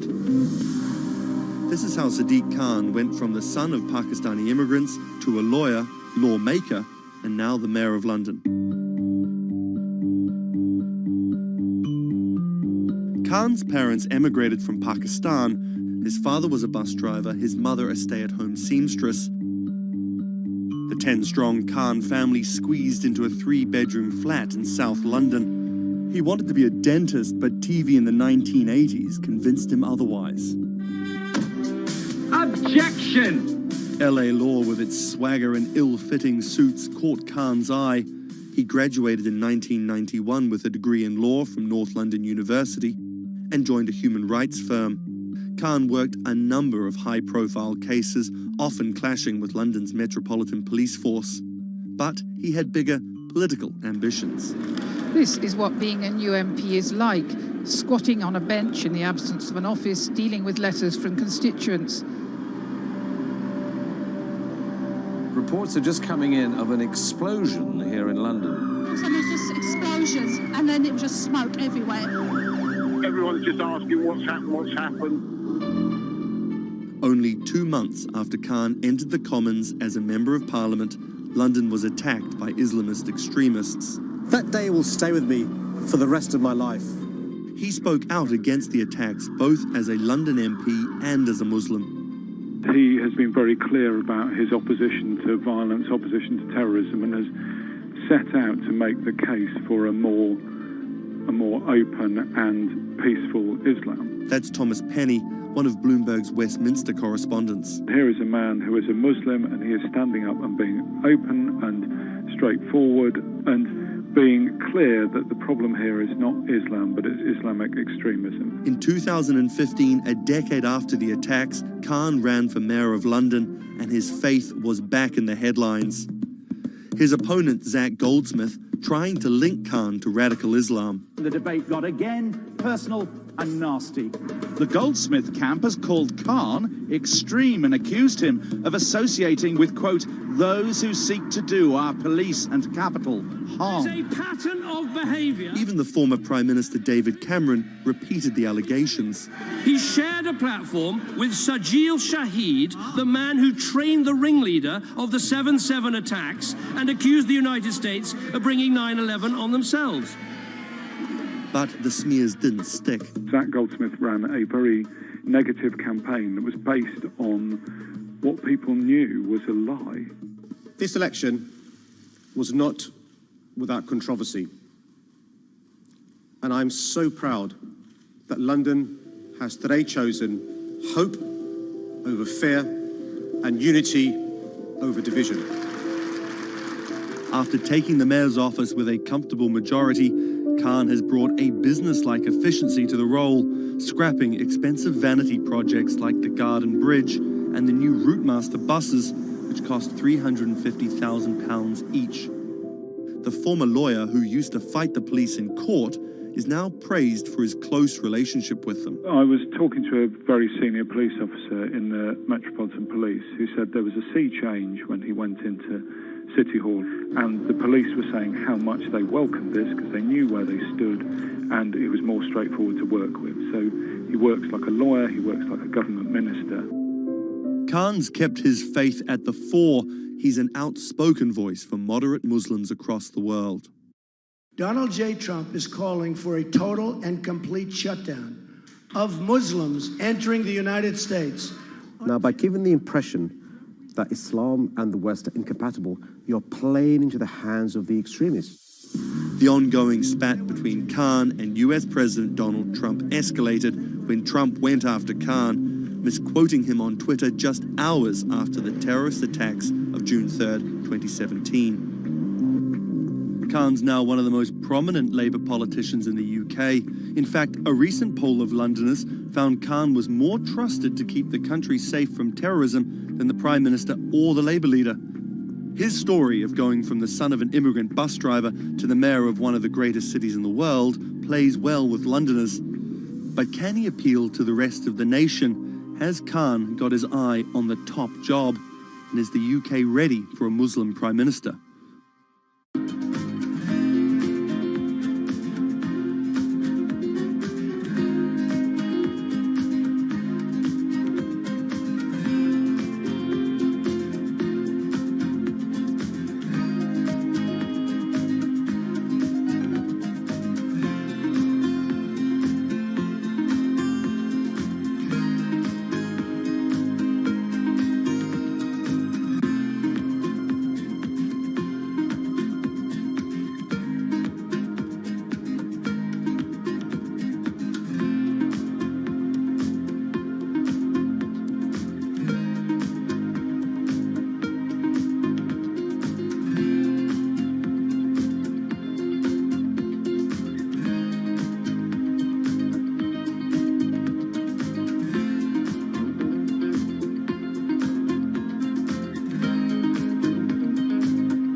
What does it take to change the world?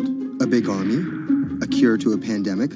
A revolution? All of these take either a lot of people, thousands of hours, or massive amounts of space. But for Julian Assange, all he needs is one room, an internet connection, and the world will listen. Assange is located here, and more specifically, right here. And from that location, he's posted government secrets, classified documents, and leaked emails from some of the world's most powerful people. And in doing so, has been labeled a hero, a villain, a nihilist, and everything in between. This is how an Australian programmer sequestered in the Ecuadorian embassy in London became one of the most influential and notorious people in the world. Born in 1971 in Townsville, Australia, Assange has always been on the move. Living in over 30 homes by the time he was in his mid-teens, Assange, along with his mother and half-brother, finally settled down in Melbourne. His introduction to hacking started at 16 when he was given a Commodore 64, which he attached to a modem. He attended the University of Melbourne, where he studied programming, physics, and mathematics. He never graduated, but that doesn't mean he didn't get an education. By 1991, Assange hacked into the Pentagon, U.S. Navy, and other branches of the U.S. government. In 1996, he was caught by the Australian Federal Police and charged with over 30 counts of hacking and computer-related crimes. He didn't get any jail time, but he was fined $2,100. I think the first taste of what would come later was the hacking that he did as a young programmer, and that really sort of foreshadowed a healthy skepticism of the use and abuse of technology by governments. That's Vernon Silver. I'm a reporter for Bloomberg's investigations team. Assange's youth as a hacker laid the foundation for him to start WikiLeaks in 2006. But what is WikiLeaks?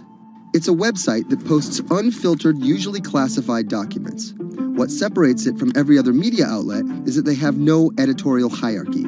With a publication like the New York Times, information comes in, they take that information, package it, then disseminate it for the public to see. WikiLeaks, however, cuts out the middleman. WikiLeaks gathers information, most of it given to them anonymously. So what they're doing is really very simple. They get the information in one end from who gives it to them and out the other with sometimes minimal interference. Julian Assange is the leader of that, the mastermind, the creator, and really, because he thinks of it as a journalistic enterprise, the editor-in-chief. But every story starts with a source, and Assange has some unconventional sources. Julian Assange does not hack as far as we know. He is the recipient of people who are either insiders who give him secret documents or hacked emails from a foreign power. That's Eli Lake. I am a columnist for Bloomberg. And there was no source bigger for Assange than Chelsea Manning, who used to be known as U.S. soldier Bradley Manning. In 2010, Manning provided Assange and WikiLeaks with hundreds of thousands of leaked government documents. WikiLeaks quietly began releasing the documents in February of 2010, then made big headlines in April by posting what is now known as the collateral murder video. Come on, fire! It was a vivid, graphic video. It changed the debate on the Iraq War, and importantly, it put WikiLeaks on the map when they put it online, and they couldn't be ignored at that point. And those leaks were just the beginning. They went on to post more than 90,000 leaked documents known as the Afghan war logs, 390,000 documents known as the Iraq war logs, and 250,000 private messages between diplomats called cables in what is now known as Cablegate. These leaks were met with very real ethical questions. The problem with publishing those cables was that a number of confidential sources for U.S. diplomats who faced real danger when their names were exposed. Then Secretary of State Hillary Clinton drove the point home that every country, including the United States, must be able to have candid conversations about the people and nations with whom they deal.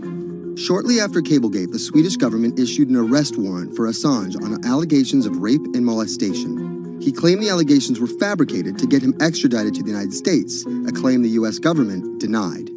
Either way, Assange's next move was to seek refuge in the Ecuadorian embassy, which really was the beginning of the new chapter in his life and what we're dealing with now, which is him being stuck in London. What was supposed to be an office in an embassy is now Assange's self-imposed prison to this very day. But that doesn't mean he's slowed down. Since being trapped in the embassy, WikiLeaks has released files about Guantanamo Bay prisoners, Syrian political figures, and the draft to the Trans-Pacific Partnership. And then came the 2016 U.S. election. Thousands of leaked emails showed Democratic Party officials possibly plotting against Bernie Sanders in his race against Hillary Clinton. Over the course of 68 days, WikiLeaks released 20,000 confidential Democratic National Committee emails. In terms of the presidential race, if you look right here, when Assange released the first batch of emails, Trump actually takes his first lead against Clinton. I think we've had enough of the Clintons, in all fairness.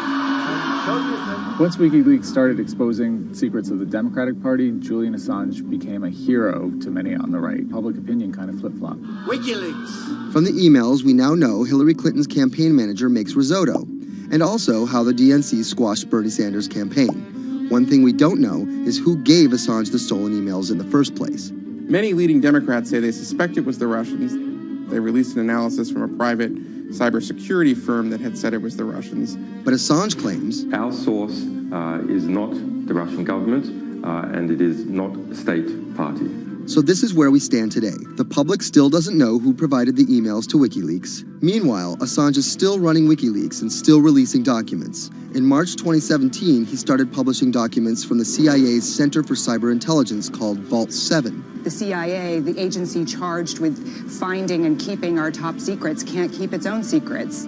As long as Assange has a connection to the world, no government secret will be too far from exposure. Julian Assange is still in the embassy. Maybe he'll leave, maybe he won't. Kind of regardless, his work has been done. He's changed the way people think about their governments, about their own secrets, about their own hackability, and really the world has changed because of him.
debuted, the 4G wireless we have today allowed people for the first time to hit the road and explore unknown places with only a smartphone for directions.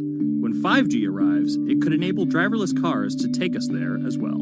5G stands for 5th generation mobile networks or wireless systems. It's insanely fast and can accommodate a lot more connected devices. But the reason it's being called revolutionary is because 5G will allow connected devices to speak to each other as well as people. Right now we're living in a world where really it's a one-way experience. That's Bloomberg tech reporter Ian King. The network talks to your phone, you look at your phone and access data, then you send something back to the network. What we're being told about 5G is that really for the first time we're going to see machines communicating with each other over mobile networks in a meaningful way. 5G could end up being 100 times faster than what we have now, with speeds that could reach 20 gigabits per second. In plain English, that means downloading a full-length HD movie in seconds. 5G will also increase total bandwidth, which we will need in order to accommodate the growing Internet of Things. We're talking about the class of devices like internet-connected refrigerators, thermostats, dog collars, but 5G will enable many, many more. Things like your utility network, factories, where machines are just sat there, not connected at all. Suddenly they're all going to be connected. Suddenly we're going to be able to have real-time monitoring. Other things like cars, like utility poles, like your light, the light poles. But perhaps the biggest advance will be a huge reduction in communication lag time, known as latency. A network of driverless cars will need the speed of 5G to ping each other multiple times per second to avoid collisions. Near instantaneous data transfers could allow doctors to perform surgery remotely with a robotic scalpel. So how will all this work?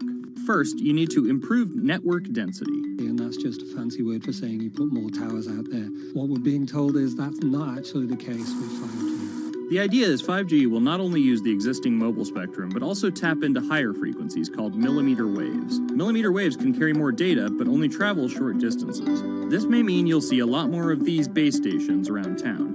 And the new towers may have as many as 100 antenna ports, compared to about a dozen on 4G cell towers. So when will we get 5G? Getting 5G ready is expected to cost providers $275 billion over 7 years in the US alone. Look for the first 5G service to pop up in big cities sometime in 2019.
People think of Vladimir Putin, they think of capital P, power.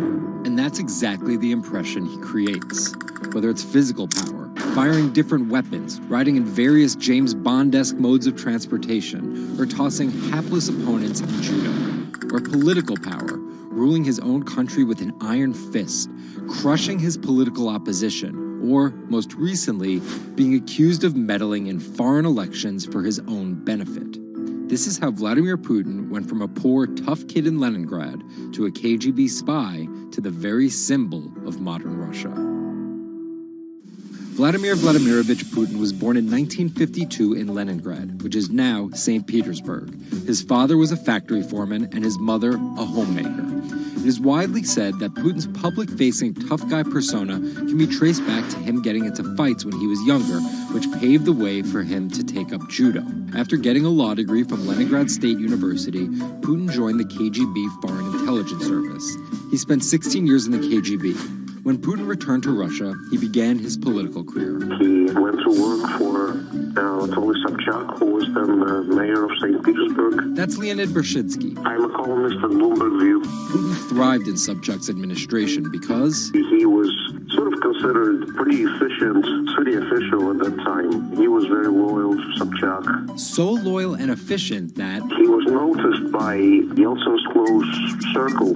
And those people soon brought Putin over to Moscow to work in Yeltsin's administration, where he quickly climbed the political ladder. Then, of course, he was promoted to Prime Minister of Russia. That's Dmitry Trenin. I am currently director of the Carnegie Moscow Center. Around this time, Yeltsin and the people around him, the so-called family, decided that Putin would become Yeltsin's successor. And then this happened. The apartment bombings were carried out in 3 Russian cities, killing 293 people and injuring more than 1,000. Putin immediately accused Chechen separatists for the bombings and followed it up with action. He was credited with having a very successful military campaign against the terrorists. And it worked. After that, he became an heir apparent in the eyes of the Russian people. 3 months later, Yeltsin resigned. And on his way out, a famous exchange. He was getting into the car in the Kremlin, and the last words that he addressed to Putin before getting into his car was, "Take good care of Russia." So Putin took over as president, and 3 months after that, won his first election. But just because Putin won the presidency, that didn't mean he had all the power. This is Michael McFaul. I was U.S. ambassador from 2012 to 2014. In the 1990s, there was a fire sale of all the things worth owning in Russia, and certain people, the oligarchs, did better than others in that fire sale, sometimes called privatization, and those people tended to be well connected with the Yeltsin regime, and they weren't Putin's friends. But they probably miscalculated, thinking that they could easily find a way to influence him. It became impossible almost from the start. From that very moment, there was warfare between him and the oligarchs. That's when Putin gave the oligarchs a choice. Putin's way? Some of those people from the 90s managed to figure out a new way of dealing with Putin and have survived. Or prison. Others could not find common vision, and so they lost their assets. Khodorkovsky once was Russia's richest person, worth $15 billion, but he ran afoul of President Vladimir Putin and spent a decade in prison. With domestic power consolidated, Putin focused on restoring Russia's global influence. Putin is the guy who believes in the expansionist Russian state. Georgia and Ukraine and all the other Soviet republics that split off when the Soviet Union fell apart, he still believes that they're traditional Russian satellites. A lot of his strategy is about keeping them in the orbit. That Yeltsin line, take good care of Russia, that's how he understands it. And he used annexation and invasion, as well as oil, gas, and trade to keep former Soviet republics in Russia's orbit. In 2008, Putin's 2 terms were up, and he decided to step down as president. Dmitry Medvedev stepped in as president, and Putin went back to prime minister. But really, Putin never left power. He pretty much continued running the country, and Medvedev was a bit of a figurehead. There was actually a period of cooperation between Russia and the U.S. that benefited both countries during Medvedev's presidency. Because Medvedev did not have the same negative attitude towards the West as Putin did. But when Putin came back to run for a 3rd term, in the lead up to the 2012 election, it was widely believed that both the presidential and parliamentary elections were rigged, and Russians took to the streets. Putin blamed the protests squarely on America, and more specifically, Secretary of State Hillary Clinton. He believed that she had sent, and this is his words, a signal to demonstrators. Still, Putin won by a huge margin and set about crushing the protest movement immediately upon his return to the Kremlin. Over the next few years, Russia's economy tumbled. Putin annexed Crimea, leading to sanctions. The price of oil fell drastically. The ruble hit a new low, and America played down Russia's influence, with Obama calling Russia a regional power. Despite all of that, Putin's approval rating remained sky high, and then an opportunity for payback. I think I'd get along very well with Vladimir Putin. In 2016, there was one candidate who called Vladimir Putin very smart. Trump exhibited tolerance towards Putin's actions annexing Crimea, and similar views on NATO and sanctions. Secretary Clinton didn't support any of those views. even though Putin denies any wrongdoing, U.S. elections. Yes. the U.S. has accused Russia of being behind the leaking of 20,000 Democratic National Committee emails, which many say helped Trump beat Hillary Clinton in the presidential election. Which leaves us here with the possibility of a President Putin until 2024, positioning Russia to be the world power he always imagined it should be.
Jack Ma is Asia's richest man and most recognizable business tycoon. He's the chairman of Alibaba, China's e-commerce giant and one of the 10 largest companies in the world. Yet he still wants more. We know where we're going. We want to be the 5th largest economy. Big words from the man some call Asia's Jeff Bezos. He's confident, he's charismatic, and he's definitely not the average CEO.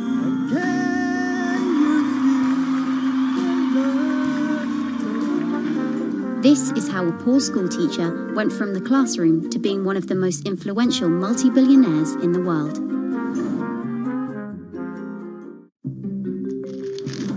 Ma was born in China's southeastern city Hangzhou in 1964. His parents were traditional musician storytellers. As a teenager, he started to learn English from foreign tourists after China opened up in the late 1970s. And then for 9 years, Jack Ma hung around outside the Hangzhou Hotel, which is now called the Shangri-La. He would get up at 5 a.m. to talk to travelers. That's Bloomberg technology reporter Lulu Chen. And I cover China Internet for Bloomberg. Ma failed China's National University entrance exam twice before being admitted to local teachers' college. He graduated in 1988. He applied for 30 jobs and got rejected, including from the fast food giant KFC. When KFC came to China, come to us, say, 24 people went for the job. 23 people accepted. I was the only one guy. Then Ma got a job at a local university and taught English there for about 5 years, earning just $15 a month. On the side, he started a translation company with several friends. During a company trip to the US in 1995, Ma had his first encounter with the internet at a friend's place in Seattle. I searched the first word beer. I don't know why, because it's easy to spell, baby. And I see beers from Germany, beers from USA, beers from Japan, but there's no beer from China. So he searched for the word China instead and still couldn't find anything. And that got him thinking. He wanted to build something that would put China on the world's map. He started China Pages, a Yellow Pages-like website, but it didn't take off. Then Ma joined a government agency in Beijing to help set up a website. By 1999, the internet stock boom had gripped Wall Street, and back in his Hangzhou apartment, Ma decided to try again. With his wife and a group of friends, Ma raised $80,000 and set up Alibaba, a site that allowed businesses to sell stuff to each other. 人家美国人强就强它的硬件，强就强它的系统基础，这方面确实比你早。但是玩信息玩软的，中国人的脑袋绝不比他们差。我们在座的所有人的脑袋绝不比他们差。By 2000, Alibaba had raised $25 million from investors, including Goldman Sachs and SoftBank. He had no business plan and zero revenue, but his eyes was very strong eyes. In 2003, Alibaba started Taobao, a platform for individual sellers to trade with each other, and publicly declared war against eBay, who had started to make a foray into China. Jack Ma has this famous saying that Alibaba is a crocodile in the Yangtze River, whereas eBay is a shark in the ocean. And if they fight eBay in the ocean, then they'll lose. But if they fight them in the Yangtze River, then they have a home base advantage. In 2007, just 1 year after it forced eBay out of China, Alibaba debuted its business-facing division on the Hong Kong Stock Exchange. But it delisted 5 years later as its performance sagged. But in 2014, Alibaba raised $25 billion in the world's biggest IPO in New York. Everybody should have a dream. What if that dream comes true? After achieving dominance in the business of e-commerce in China, Alibaba has been building an internet empire worth $472 billion, with businesses in cloud computing, online video streaming, movie production, healthcare, sports, retail, and even news media. Alibaba buying into South China Morning Post really raised eyebrows. This is the largest English newspaper in Hong Kong, and it shows that Jack Ma's ambitions weren't limited to e-commerce. He wanted to influence not just Chinese users, but also overseas users as well. The US has criticized Alibaba for allowing companies to sell counterfeit and poorly made goods, but in China, it enjoys the favor of China's government. It's part of Ma's company philosophy. In love with the government, but don't marry with them. Jack Ma's an extremely fortunate man for jumping on the internet sector so early. Note that this is a person who has no coding skills at all. He's a natural showman and a gifted public speaker, and really able to convince others to believe in his vision. Ma's vision of growing Alibaba to be the world's 5th largest economy faces strong competition at home and abroad. It will require more than just naked ambition and charisma, but Ma is great at getting himself in the right place at the right time. So far, it's served him well.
Peter Thiel is a walking contradiction.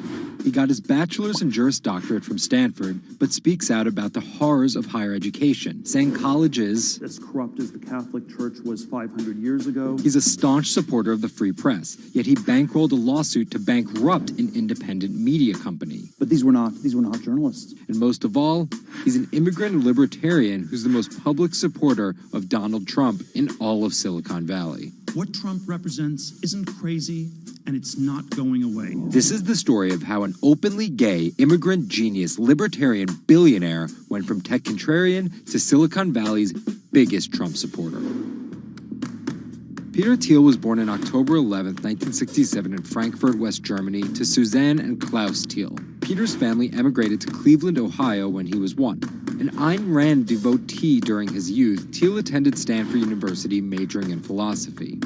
His Stanford experience shaped a really big part of who he decided to surround himself with. That's Lizette Chapman. And I cover technology and venture capital here at Bloomberg. He and his Stanford friends made their first big splash in tech with PayPal. After selling to eBay for $1.5 billion, they would become known as the PayPal Mafia for each incredible success after PayPal.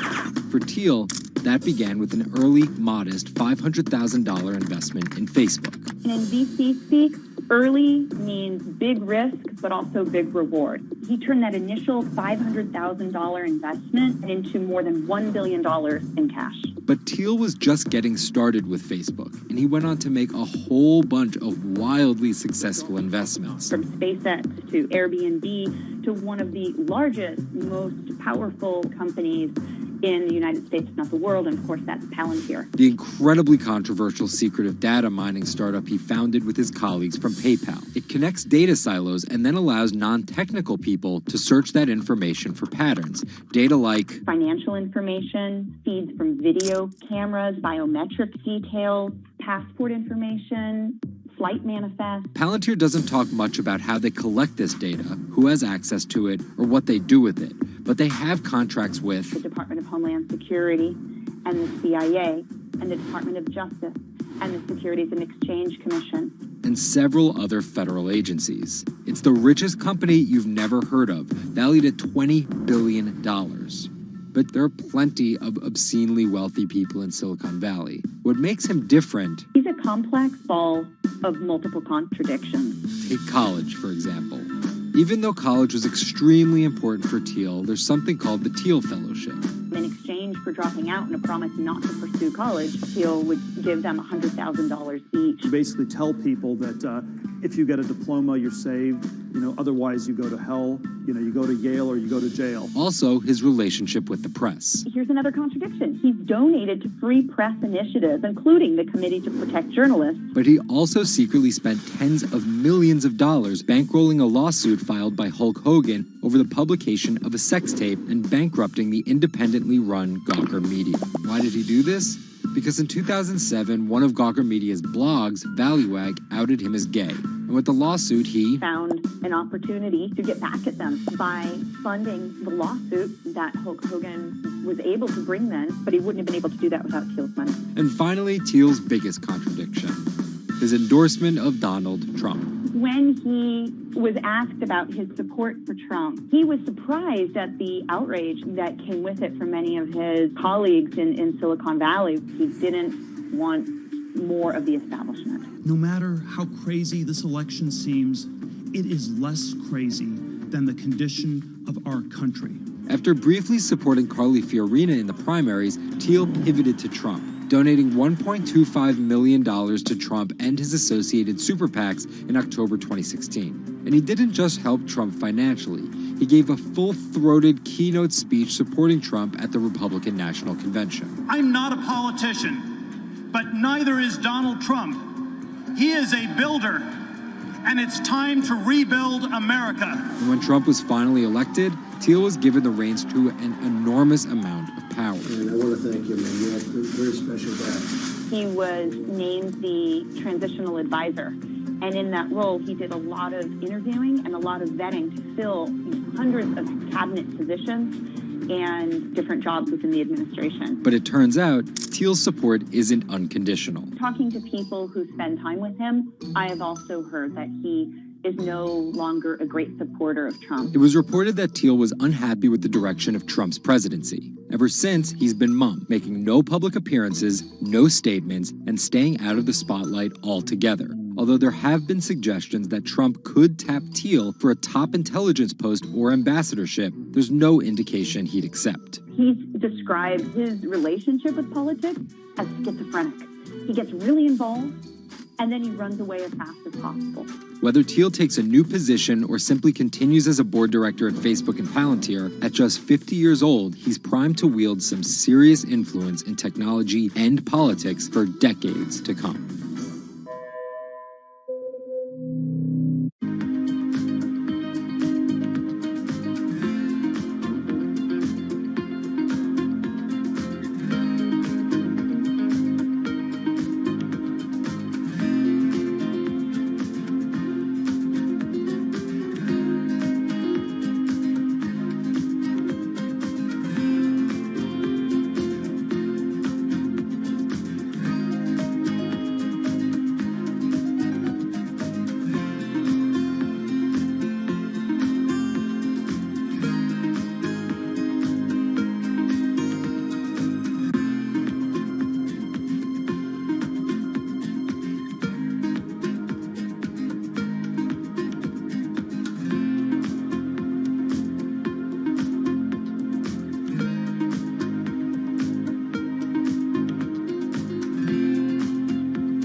Two 2016 was again the hottest year on record, and the previous 17 years have seen our 16 most scorching. Scientists overwhelmingly agree.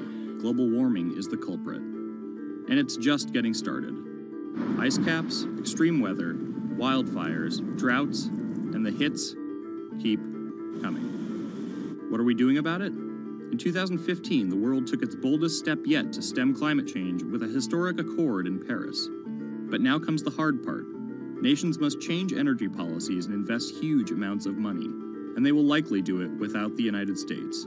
President Donald Trump announced on June 1st that the U.S. would withdraw from the accord. The reality is that withdrawing is in America's economic interest and won't matter much to the climate. Here's the situation. Decades in the making, the Paris Agreement united the US, China, and more than 190 other nations in a push to limit fossil fuel pollution. The UN-sponsored plan secured pledges to cut greenhouse gases, the emissions that trap heat in the Earth's atmosphere, in an effort to avoid the rising seas and other environmental disasters that climate models predict. But even if all pledges are met, the globe is expected to warm by as much as 3.4 degrees Celsius this century, more than the UN target of well below 2 degrees. Meeting the Paris Agreement means that governments will have to offer more incentives for clean energy, scale back support for fossil fuels, make emissions more costly, and reduce deforestation. It's estimated that the deal will require $13.5 trillion of spending through 2030. Here's the argument. Unlike past climate pacts such as the Kyoto Protocol, each country set its own Paris targets and then promised to revisit and improve them. The US was primed to play a lead role in climate change, but Trump's energy independence executive order reverses Obama-era rules and directives put in place to combat climate change, and expands production of coal, the dirtiest fossil fuel. The resulting policies threaten the global fight against climate change. Without the US commitment to emissions reduction, other countries may join it in abandoning the Paris Agreement. This could make it almost impossible and even more expensive down the line to stop climate change. Optimists argue that the shift to a lower carbon future is already underway. Businesses, cities, and US states, such as California, are already investing in wind and solar and taking other steps to make it work. I've actually been called an environmentalist, if you can believe that.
There's an inherent attraction to light and being human.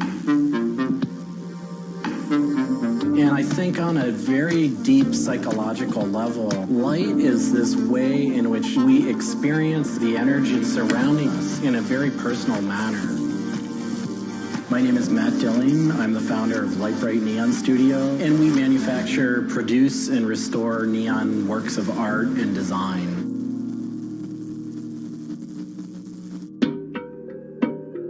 Origins of the creative content of a lot of the work at Light Bright comes from a variety of sources. Sometimes people come with a napkin sketch. Some people come with an Adobe Illustrator file. And we have a whole design team who then we kind of work together to help create layouts of what it might look like. Scale it up and create a paper template using a pen plotter. And that paper template actually becomes our guide for what we're going to bend the neon to. We take from the office into the glass shop. We pick out the right size tubing with the right color for the right size project. From there, we heat up the glass tubing. The torches heat the glass well in excess of 1,000 degrees in order for it to get into its molten state. We heat up and bend the glass tubing to match the template. One of our chandeliers has over 100 different bends in it. So each one of those bends has to be marked for a heated up bend. We also have to allow the glass to cool between the bends so that the next area can be worked on and heated up in its own unique fashion. It turns into spaghetti, and then we have to make sure that that spaghetti lines back up and cools to the template. We use a blow hose to connect our mouth to the tube, create a volume that's closed, and we can control the pressure in there with our mouth.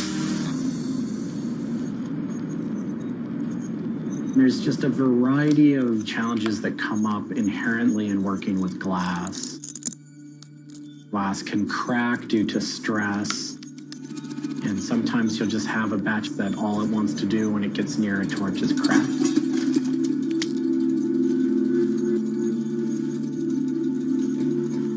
After we've bent various components, we have to go in using the crossfire or the hand torch and actually weld all of those pieces together. The last step on that is then to weld on electrodes onto either end. Each one of those steps is very, very specific. I draw inspiration from so many different experiences. It's hard to come up with one thing that's particular, but one of the ways that I really am able to connect with the creative is to float. Floating is a similar experience to meditation, to psychedelics. Going into a blackened room and laying out in a body of water and salt that's heated to your body temperature, and it allows for all sort of external stimulation to fall away. And your internal world really begins to bubble up and manifest. You really get to experience a different relationship to your mind.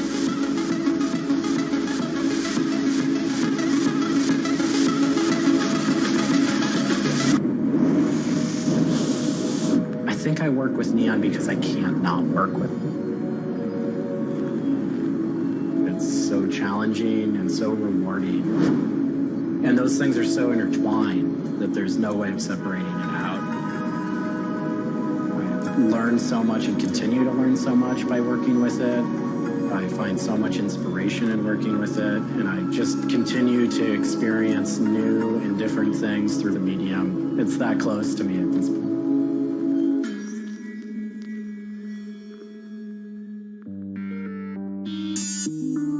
Once the neon tube is completed, we have to hook it up to our manifold for bombarding. The manifold is opened, a vacuum is drawn. We check the tube for leaks with our Tesla coil. We close the tube back off, and we heat it up using a very large and powerful transformer. As the tube is heated up, it releases anything that's not inert inside the tube, and we evacuate that out. We introduce the gas into it, and we seal the tube off, sealing into that tube whatever gas we introduced into it.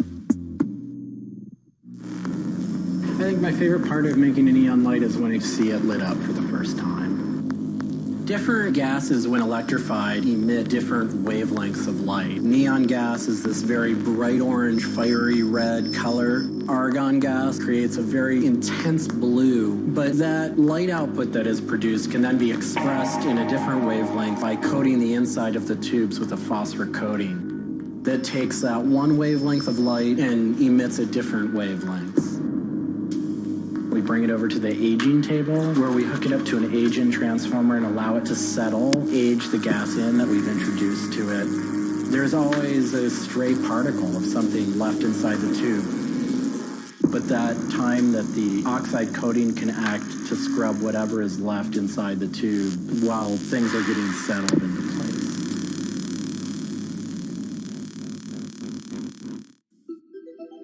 Once the tubes are aged in, we move on to our process of assembling two halves of the fixture together in a jig, gluing up the center of the fixture to its spindle. Once the adhesive dried, we would connect the wires from the fixture together into a transformer, and we turn on power and it lights up.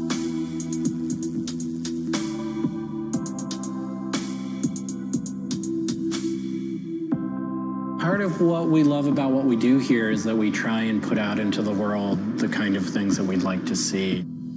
I still am surprised when it lights up. I'm still excited when I get to see it illuminated.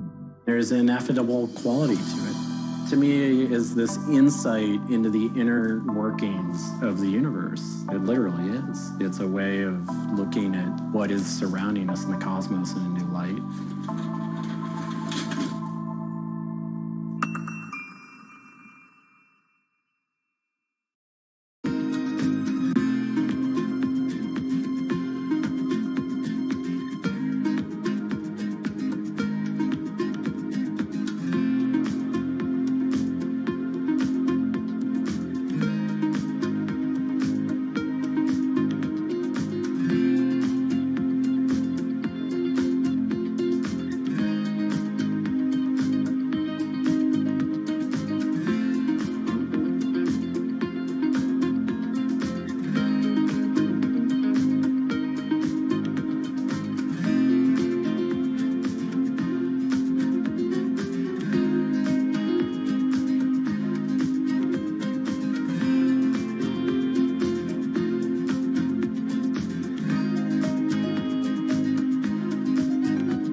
bit like an addiction. You've got to make something. You have to do something. It's borderline obsession. And every bike we build is my favourite bike at the time, and as soon as it's done, I want to build another one.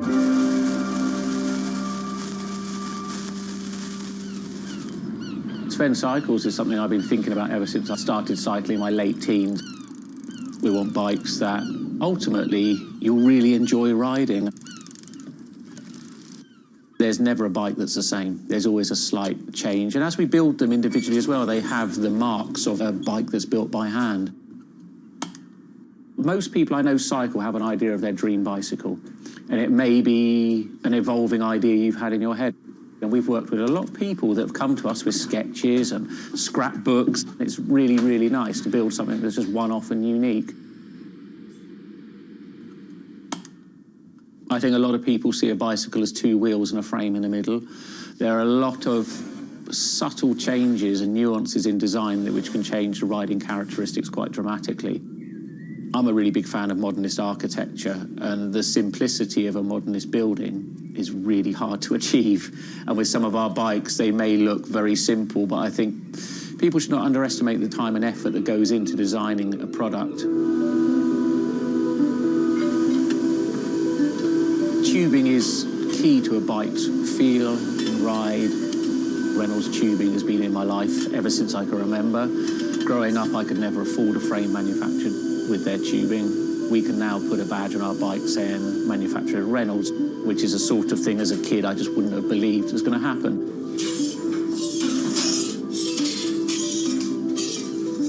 Every part of the bike has a specific tube. It's not universal. The first thing we do is get the tubes out, check they're correct, check the wall thicknesses, sand the edges, make sure it's all really clean, because if it's not clean, the tubes won't join together correctly. We build in steel because I still believe it's one of the best materials to use. It's been used in bikes since the late 1800s, and they're still using it now for a very good reason. It's the flexibility that we can replace the tube, repaint the bike, and you wouldn't know it's damaged. I just like working with it. It's very sculptural. This isn't sort of aerospace precision engineering. It's a steel rule and a marker. So when we're cutting the tubes, it's within a mil or two. But what we're trying to do is take the best from bicycle building in the past and add a little bit of modern flair to it.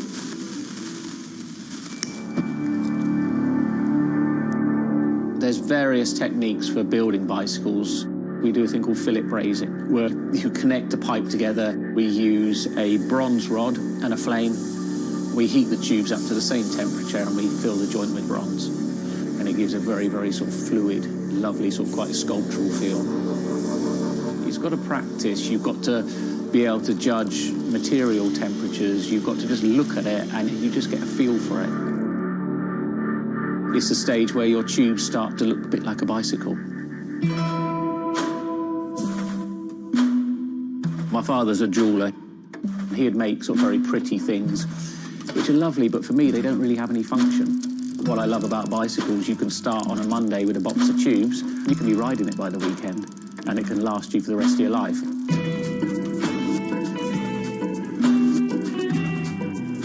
Outside of the frame and forks, the other most important part is the wheels and tyres. When you build the wheels, you have to lace them, so there's little holes going all the way around the rim.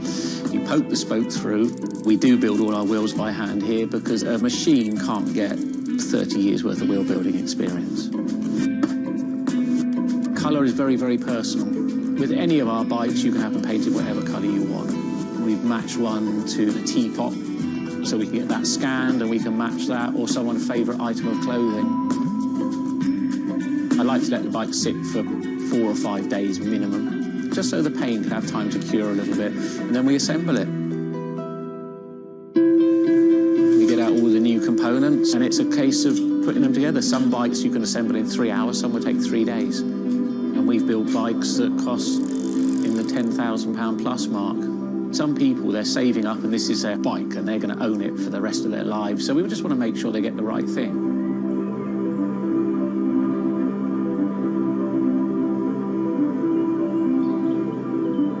I think the bike for me was the first time I had some freedom. So as soon as I had one, I was off. A lot of people still get that thrill as when they were a kid blasting down a hill, wind going through their hair. It's fun. Everyone has their favourite jacket or something that just makes them feel good. If you've got a bike that fits well, you actually feel part of it. Building bicycles as a creative outlet is fantastic. It's not something you do because you're going to get a big paycheck at the end of the day. You do it something you have a passion for it.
If you ever saw a wooden surfboard, it was probably hanging in somebody's house or underneath the deck.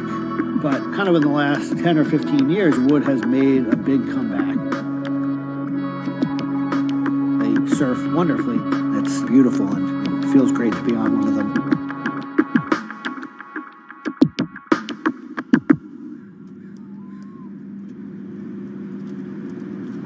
I always had a love for wood and kind of passionate about things that went in the water. I've kind of been around wooden boats most of my life.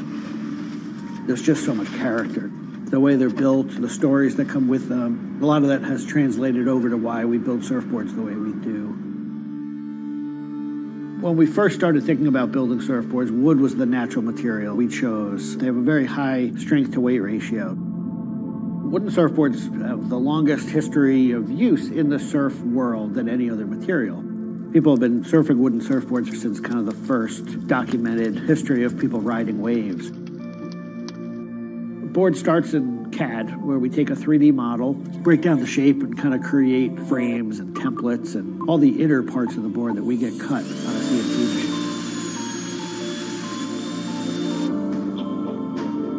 We take those frames and we just pop them out, assemble the frame into kind of a skeleton. We go out to our lumber shed, pick a bunch of cedar, and bring them into our mill shop, put glue along the edges, clamp it all together into a panel. Everything's book matched, you have symmetry in the colors and texture of the wood. Cut your outline. Take our assembled frame, gently put it down right on top of the plank.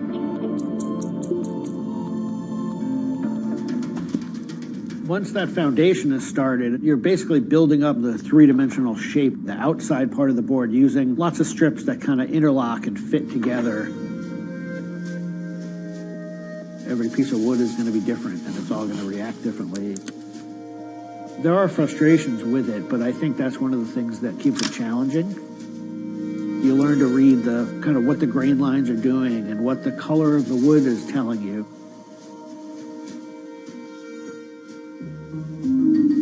Once those rails are cleaned up, we put our top planks on. It's a little bit like putting a lid on a box. It's like, this is it. Whatever's inside that board is staying inside that board. And by tensioning some rope, you can clamp the two together. It's like a time capsule.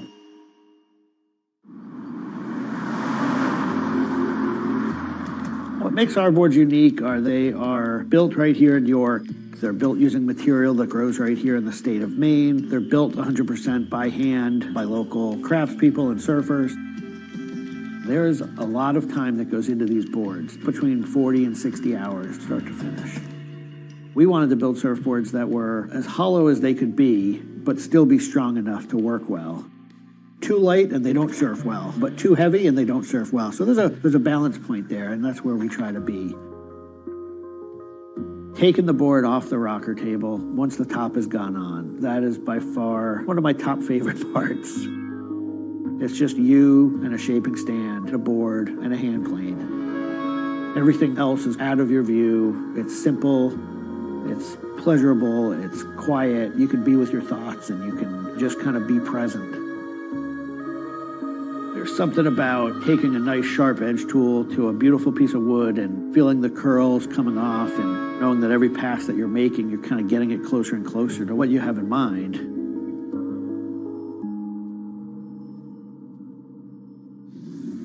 Once we've shaped it down and the board's looking like it's supposed to look like, it's time for it to go into the glassing room. 4-ounce fiberglass, laying it over the board, draping it over the edges, cutting it, applying epoxy, and on the board. Once both sides are lamb coated, it's time to put in the hardware. Drill and router and install the fin box. And on the other side, we drill and put in the leash plug and a vent. There's a lot of air just naturally inside the board, and that air wants to expand and contract with temperature changes. And that vent has a little piece of Gore-Tex fabric in it, and it allows air to kind of breathe both ways, but it doesn't allow water to get in. Once all that hardware is put in, it goes back into the glassing room. We brush a nice, beautiful, thick coat of epoxy over the whole surface, and that we call a gloss coat. That's supposed to look beautiful and glossy and shiny and flawless. You get to see that board come to life. Whatever the colors in the wood, they really come out. It just makes it look like candy. You just want to touch it and run your hands down it, and it's just kind of the icing on the cake.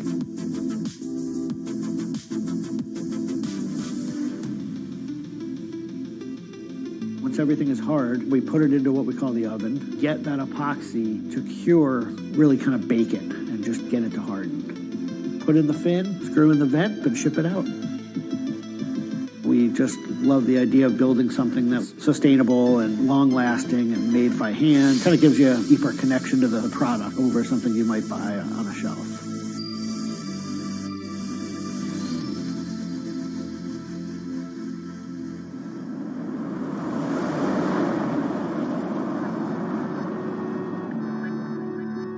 When a customer gets the board, they feel it. They 100% feel the amount of work and the amount of passion that went into the board. So I'm not really looking at hours and efficiency. We're looking at like doing it right and enjoying it as we go.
Ma Baoli, better known as Gang La, is one of the 4 Grand Marshals leading New York's Pride Parade this year. But in the country he comes from, being gay is still a social taboo. The CEO of a Beijing-based internet company is on a mission to improve the lives of millions of gay men in China. 对于每一个 LGBT 人群来说，即使这个国家不允许你跟同性爱人结婚，但是你仍然要勇敢地去选择你自己的生活，你仍然应该拥有幸福生活的权利。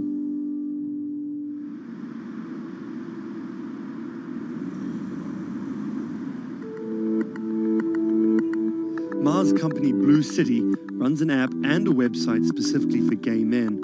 Blued is one of the biggest gay social networking apps in the world, with an estimated 30 million registered users. Unlike most other apps, Blued is more than just dating or hookups. 大家可以在我们这个软件里面找他自己的情感，然后可以阅读相关的内容，然后可以进行一些娱乐，比如玩游戏啊，比如看直播啊等等。Back in 2000, when Ma studied at a police school in northern China, he realized he didn't feel like everyone else. 因为他们都找女朋友，然后谈恋爱，但是我对长得好看的同性的男生，我反而觉得对我更有吸引力。所以那个时候我就到互联网上去找这样的一些资料，然后希望能够告诉我自己我到底是谁。互联网上所有的信息都是负面的，都是错的，就是说同性恋要电击疗法，要被治疗，然后要吃药等等。After visiting some foreign websites with different attitudes to homosexuality, Ma created his own site for a Chinese audience, encouraging people that 他们也是正常的，他们不用自卑，然后也不用自杀。Even though attitudes towards homosexuals are slowly changing in China, it's still a social stigma. The virtual world of Blued, where members can be open about their sexuality, is for most a striking contrast to their real lives. This is live streaming, a function added to Blued in late 2015, right as the internet craze was starting to take off in China. Many self-made stars like Jin make decent amounts of money by receiving audiences' virtual currencies and gifts. 我们不是彼此的初恋，我们初恋这种事儿多不靠谱啊。For Kyle and Klaus, a couple who have come out, live streaming on Blued means something different. 其实我经常会收到很多粉丝的一些互动的留言，就是类似就是说你们让我们看到了同志情侣之间的一些希望啊，我看到这样的留言我是很欣慰。The government's rules for acceptable content online may shift quickly in China, with LGBT material in a grey area. Many companies feel the chill of the recent internet crackdown, but Blue City still runs as usual. Ma has won the Chinese government's trust by helping with HIV prevention among gay men. A third of the company's staff are dedicated to screening pornographic and politically sensitive content. 我不太多的愿意去对抗，我更多的愿意去对话，去改变他们的想法。我觉得这个可能在中国来说是更有效的。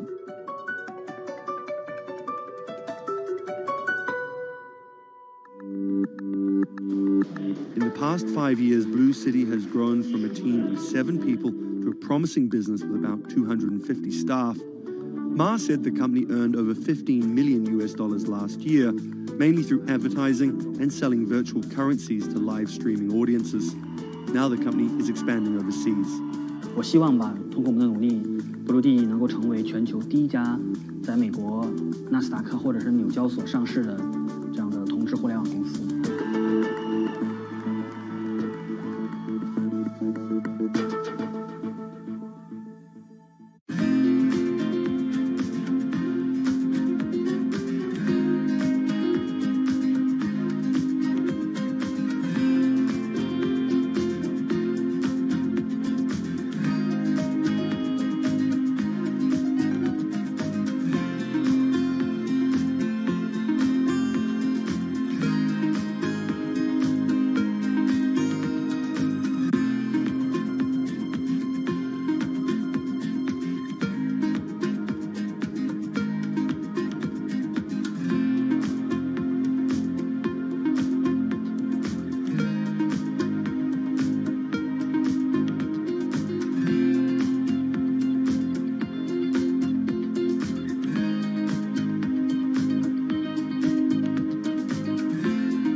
This is Rich Chiga. He's a Chinese rapper by way of Indonesia, and he's very popular on the internet.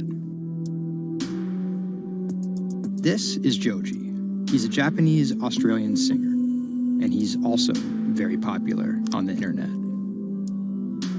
Plus, Joji invented the Harlem Shake meme. Let me say that again. This guy, Joji, in the blood bathtub, invented the Harlem Shake meme.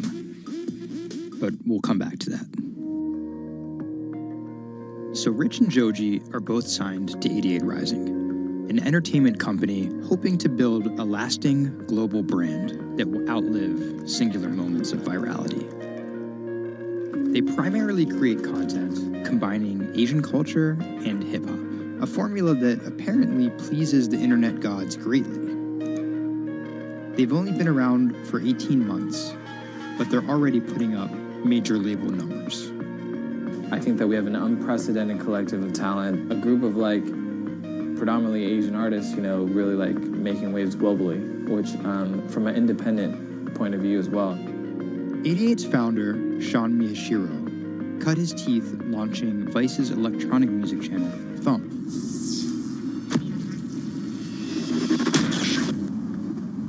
But quickly, Sean became interested in life beyond dance music. I knew that after launching a whole content platform that I have kind of the ability and the know-how to do it again, but like for what was the question. So Sean moved to the Bronx to start over and figure it out. He couldn't afford an office space, so he worked out of his car at the top of a grimy parking garage. Everything kind of started here. If you look around, this is my environment. This is my serenity, really. 88 Rising was built here. Built on the grounds of LA Fitness, residence in a parking garage.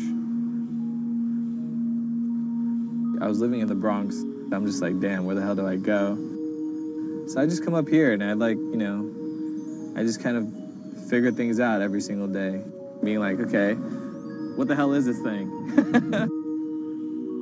Coming here was kind of like my own kind of private office, basically. Like, to be honest, I would even go to the bathroom here. I would like take pisses here, you know what I mean? Like, it was, it's just too far to go back down there.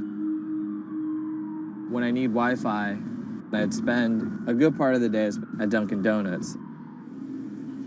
Hi, how are you? Can I get a chicken snack wrap? Before 88 Rising officially launched, Sean caught a surprise break in the form of a Twitter friendship with a funny 16-year-old kid from Indonesia named Brian, who taught himself English by watching Rubik's Cube tutorial videos on YouTube. Seriously, that's true. I thought his Twitter was genius, from the future, just crazy. And like just the shit that he was saying, like the memes he was making. But I didn't know that he rapped or anything like that. I really didn't. And he came up with that stick like 2 weeks later. 12 in the morning, pop shells for a living and berry gon' smell blood trail every minute road. Dat Stick was Brian's first ever attempt at making a rap song, and it immediately went viral. Everything was great about it. But the one thing that I noticed is the song was hard as hell. Just like everything about it, man. Just like, it was menacing, bro. Soon after the video dropped, Brian signed with 88 Rising. I'll FaceTime with Rich. Sorry for calling you Rich Chiga on my phone, Rich. Brian, he gets like super pissed off that he's saved in my phone as Rich Chiga. He's like, dude, am I not a human to you? What's good, bro? What's good, brother? How you doing? Doing great. I did the sound check. How was it? It was tight. Hold his thick blocks, but you been a bitch, suck a thick cock. So, Brian could definitely rap, but some viewers understandably took offense at a Chinese kid satirizing rap cliches and calling himself Rich Chiga. But if a group of well-known rappers saw the video and genuinely liked it, that could at least help validate Brian as a legit hip-hop artist. Plus, it could be really funny. It was just kind of an idea that I just had on the spot. Everything that rappers say is better and funnier and smarter and wittier. You know, it's just more entertaining. We just edit it as tight as possible, put it up, and it really worked. 12 in the morning, pop shit. Yo, this nigga got a pouch on and a Reebok pouch. This is the hardest nigga of all time. You said when you come for a trigger like me, that was dope. Like, it's just lit, and I think people will take it as a joke at first, but it's like if he ran with that and kept doing more videos like that, it's just lit. You know, I'd never been to America before, and like all of a sudden, it's like I see like all the rappers that I listen to just like reacting to my stuff, and I was like, what? How did this happen? The reaction video also went viral, and even led to a remix of Dat Stick featuring Wu-Tang's Ghostface. I'll get on that track. You know what I'm saying? Yeah. Really, on the remix? Yeah. Oh, you know him? And yeah, the remix went viral too. Brian has since acknowledged the misstep in his name and claims he may change it. But for the time being, he's still Rich Chigga to his fans. An ever-growing global audience, hungry for more releases from emerging talent around the world. I didn't know that it was gonna be this impactful and this important to people, and I'm very thankful and blessed that it has. And every day now that I wake up, it's like it's just like a new mission every day. A major part of that mission involves Joji. Remember the bloody bath guy? He's a former YouTube personality in the middle of a career transition. The sound of this song, Will He, it's like a trap song that you can like slow dance to. Awkward prom shit, you know what I mean? I used to do crazy episodic internet videos. It was going well, and one day it was me and a few friends just in a room. We were casually chilling, and then someone plays the song, and it's brand new at the time. I happened to have a lot of costumes laying around, so I told the other guys, I was like, get in these costumes and let's just dance to it. Like, who cares? We were like, okay, let's just go crazy at the drop. So that video goes up. I go to sleep, and the next morning, everyone's doing it. Like, next morning.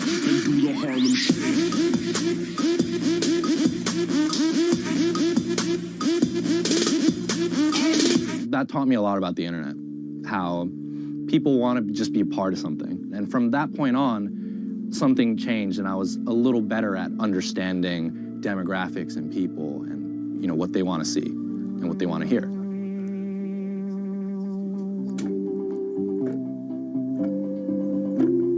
I was friends with a couple other artists who were affiliated with 88, and then I also started to realize that 88 is the bridge between Western and Asian entertainment, and I really wanted to be a part of that. Joji just released the In Tongues EP, his first project as a serious artist. Joji's In Tongues record came out a couple weeks ago.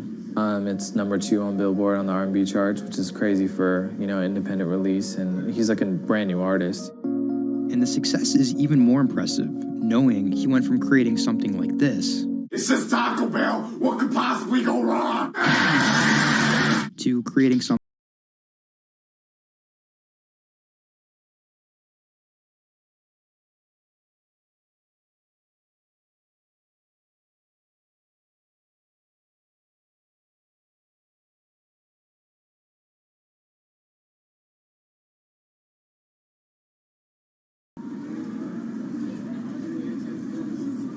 Tonight, Rich Chigga has a show in New York City. Tickets sold out in an hour. I came here, I'm first online. I was here at 1. I was the third person online. So why'd you get here so early? Because I want to see Rich Chigga. I want to touch him. What do you guys think of Joji? He's That's my dad, son. You guys cop the new EP or like? Yeah. I woke up at 6 in the morning just to cop that shit. And then I listened to it, and that shit started making me cry. This is actually kind of exciting. Every time, this never gets old. Like, you live online and social media, but like, there's nothing like just being with the people.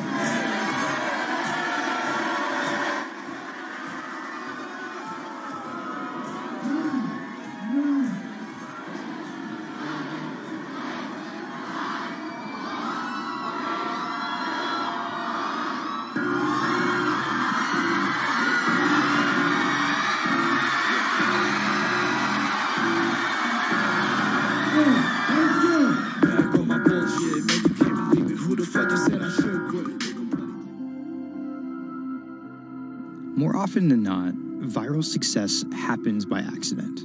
And then after an appearance on Ellen or Jimmy Kimmel, the creator's star power fizzles out. But Idiot Rising has figured out how to turn potential gimmicks into brands with an actual following that keeps coming back for the next thing. Oh, shit!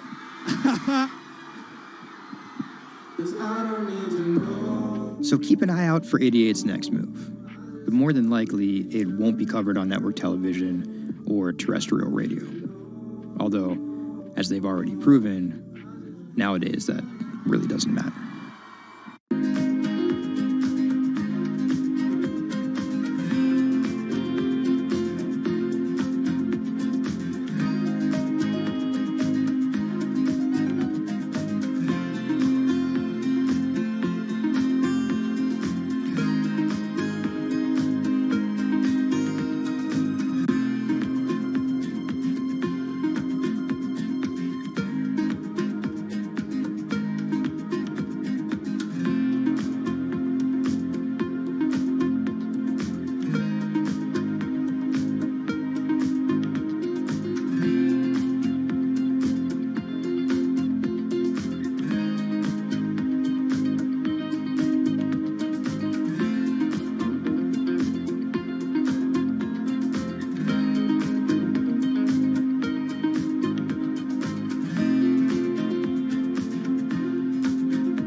Online retailer Farfetch is betting it can shape the future.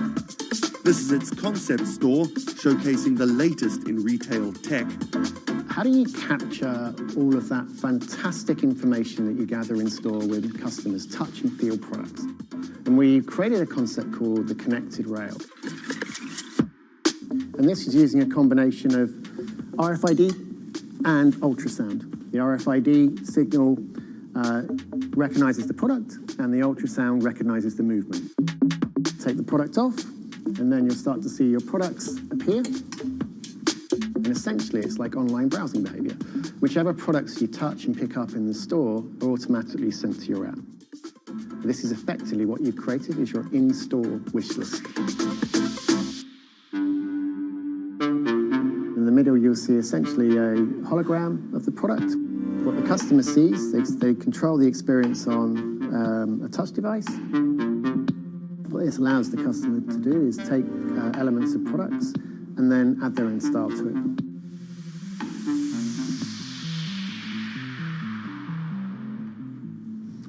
Right, so this is the connected mirror. So in this example, I see my products. I select a coat, and that's tried it, and it's slightly too big for me. So what I can do is choose an alternative size and send a request to the sales associate, and they'll bring that size to me in the fitting room mirror. You'll also see that we've got some product recommendations here. Crucially, the sales associate's able to push items into the mirror from their device.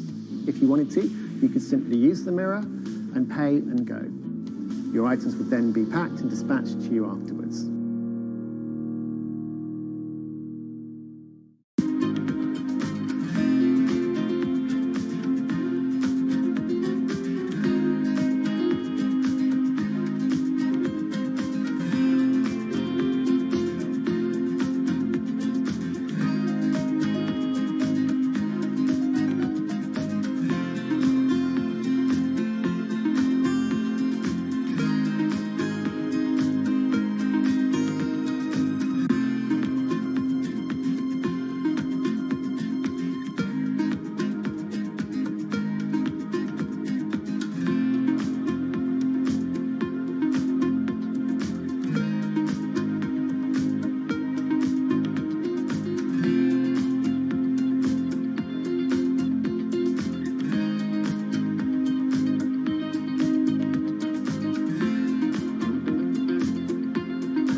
Do you want me to turn you so you're looking outwards?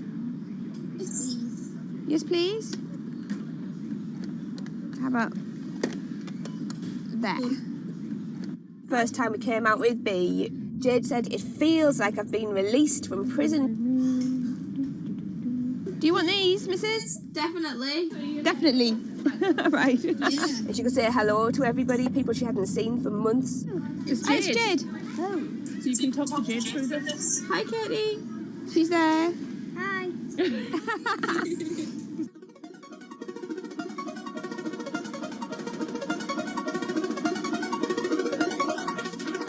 Every time anyone's seen her, they want to know why she's there.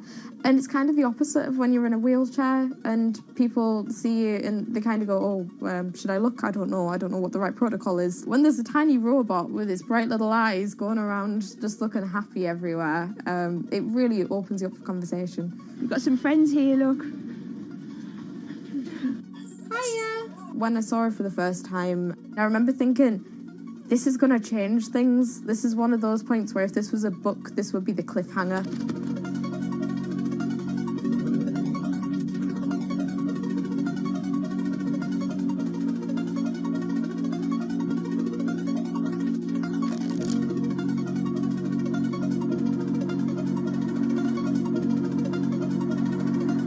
condition called Ehlers-Danlos syndrome, which means that I have a lot of dislocations, there's a lot of pain, and a lot of seizures and whatnot. So I can end up on my own in my room for long periods of time.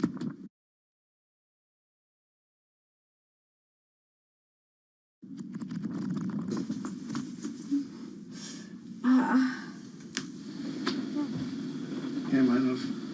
A lot of the time, with a condition like my own, of course there's the pain, and the pain is bad, and the dislocations are bad, and the seizures and being in paralysis and never knowing whether you're going to be able to wake up properly tomorrow, that's bad.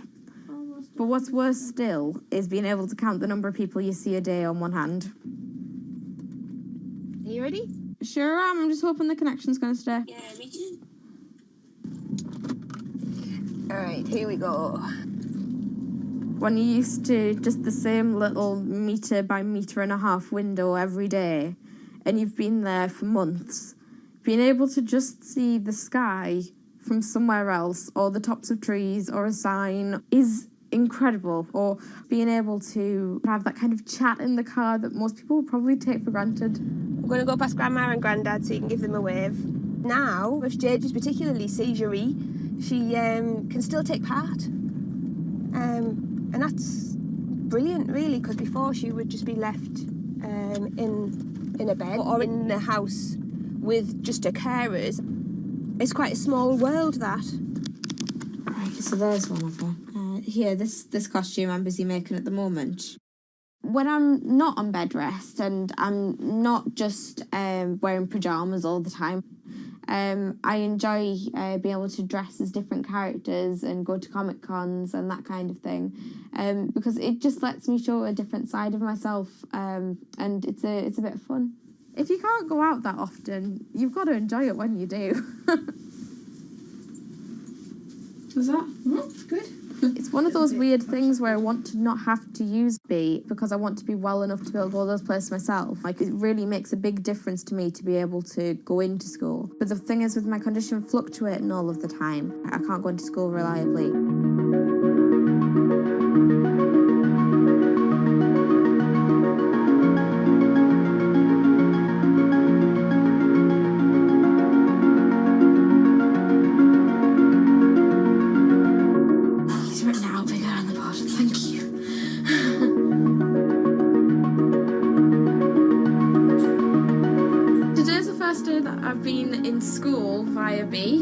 And so far it's interesting. There's still a few little things that we need to work out, but for the most part I think it's going fairly well, and it's brilliant because I can really tell the difference between today and yesterday.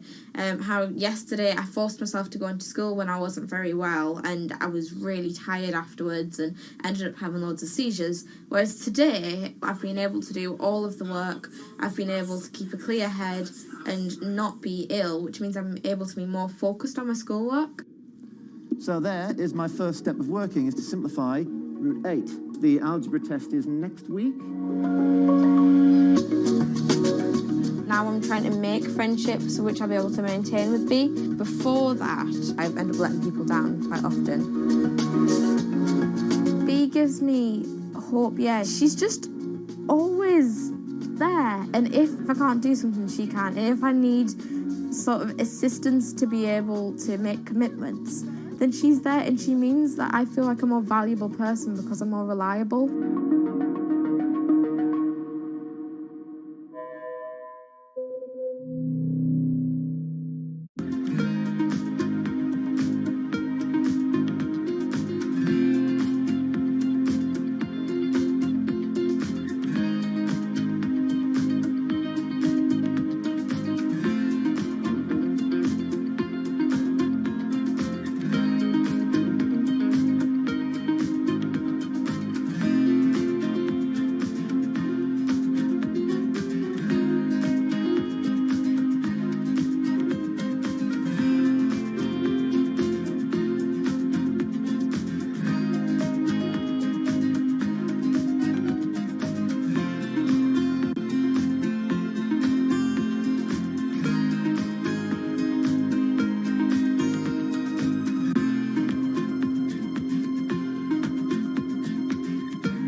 it debuted, the 4G wireless we have today allowed people for the first time to hit the road and explore unknown places with only a smartphone for directions. When 5G arrives, it could enable driverless cars to take us there as well. 5G stands for 5th generation mobile networks or wireless systems. It's insanely fast and can accommodate a lot more connected devices.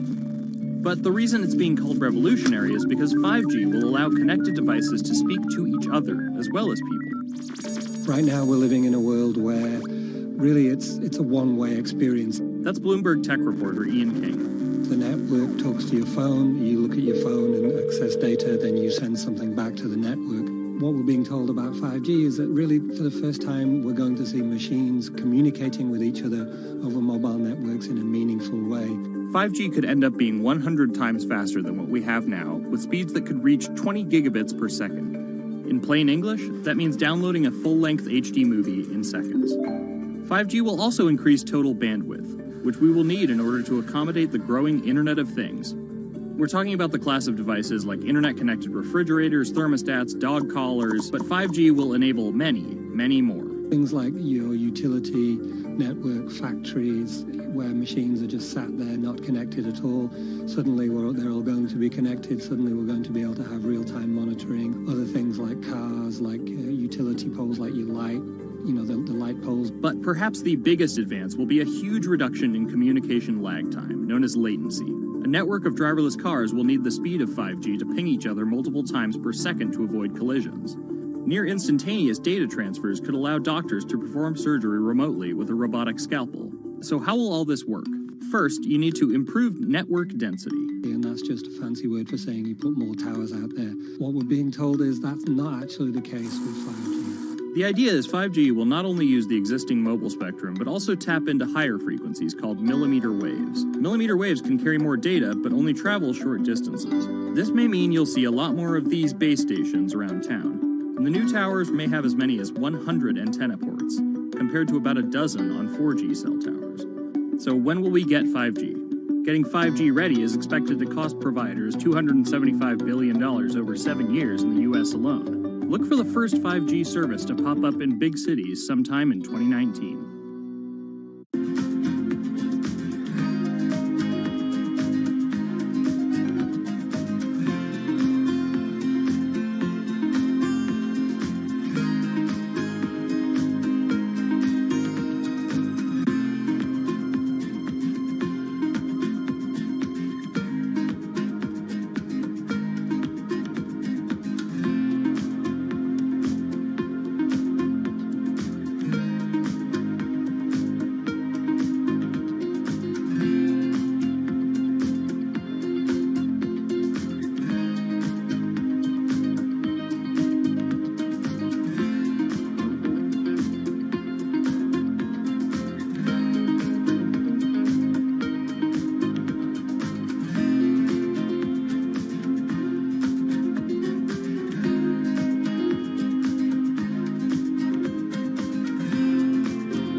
The cubicle represents a tyranny.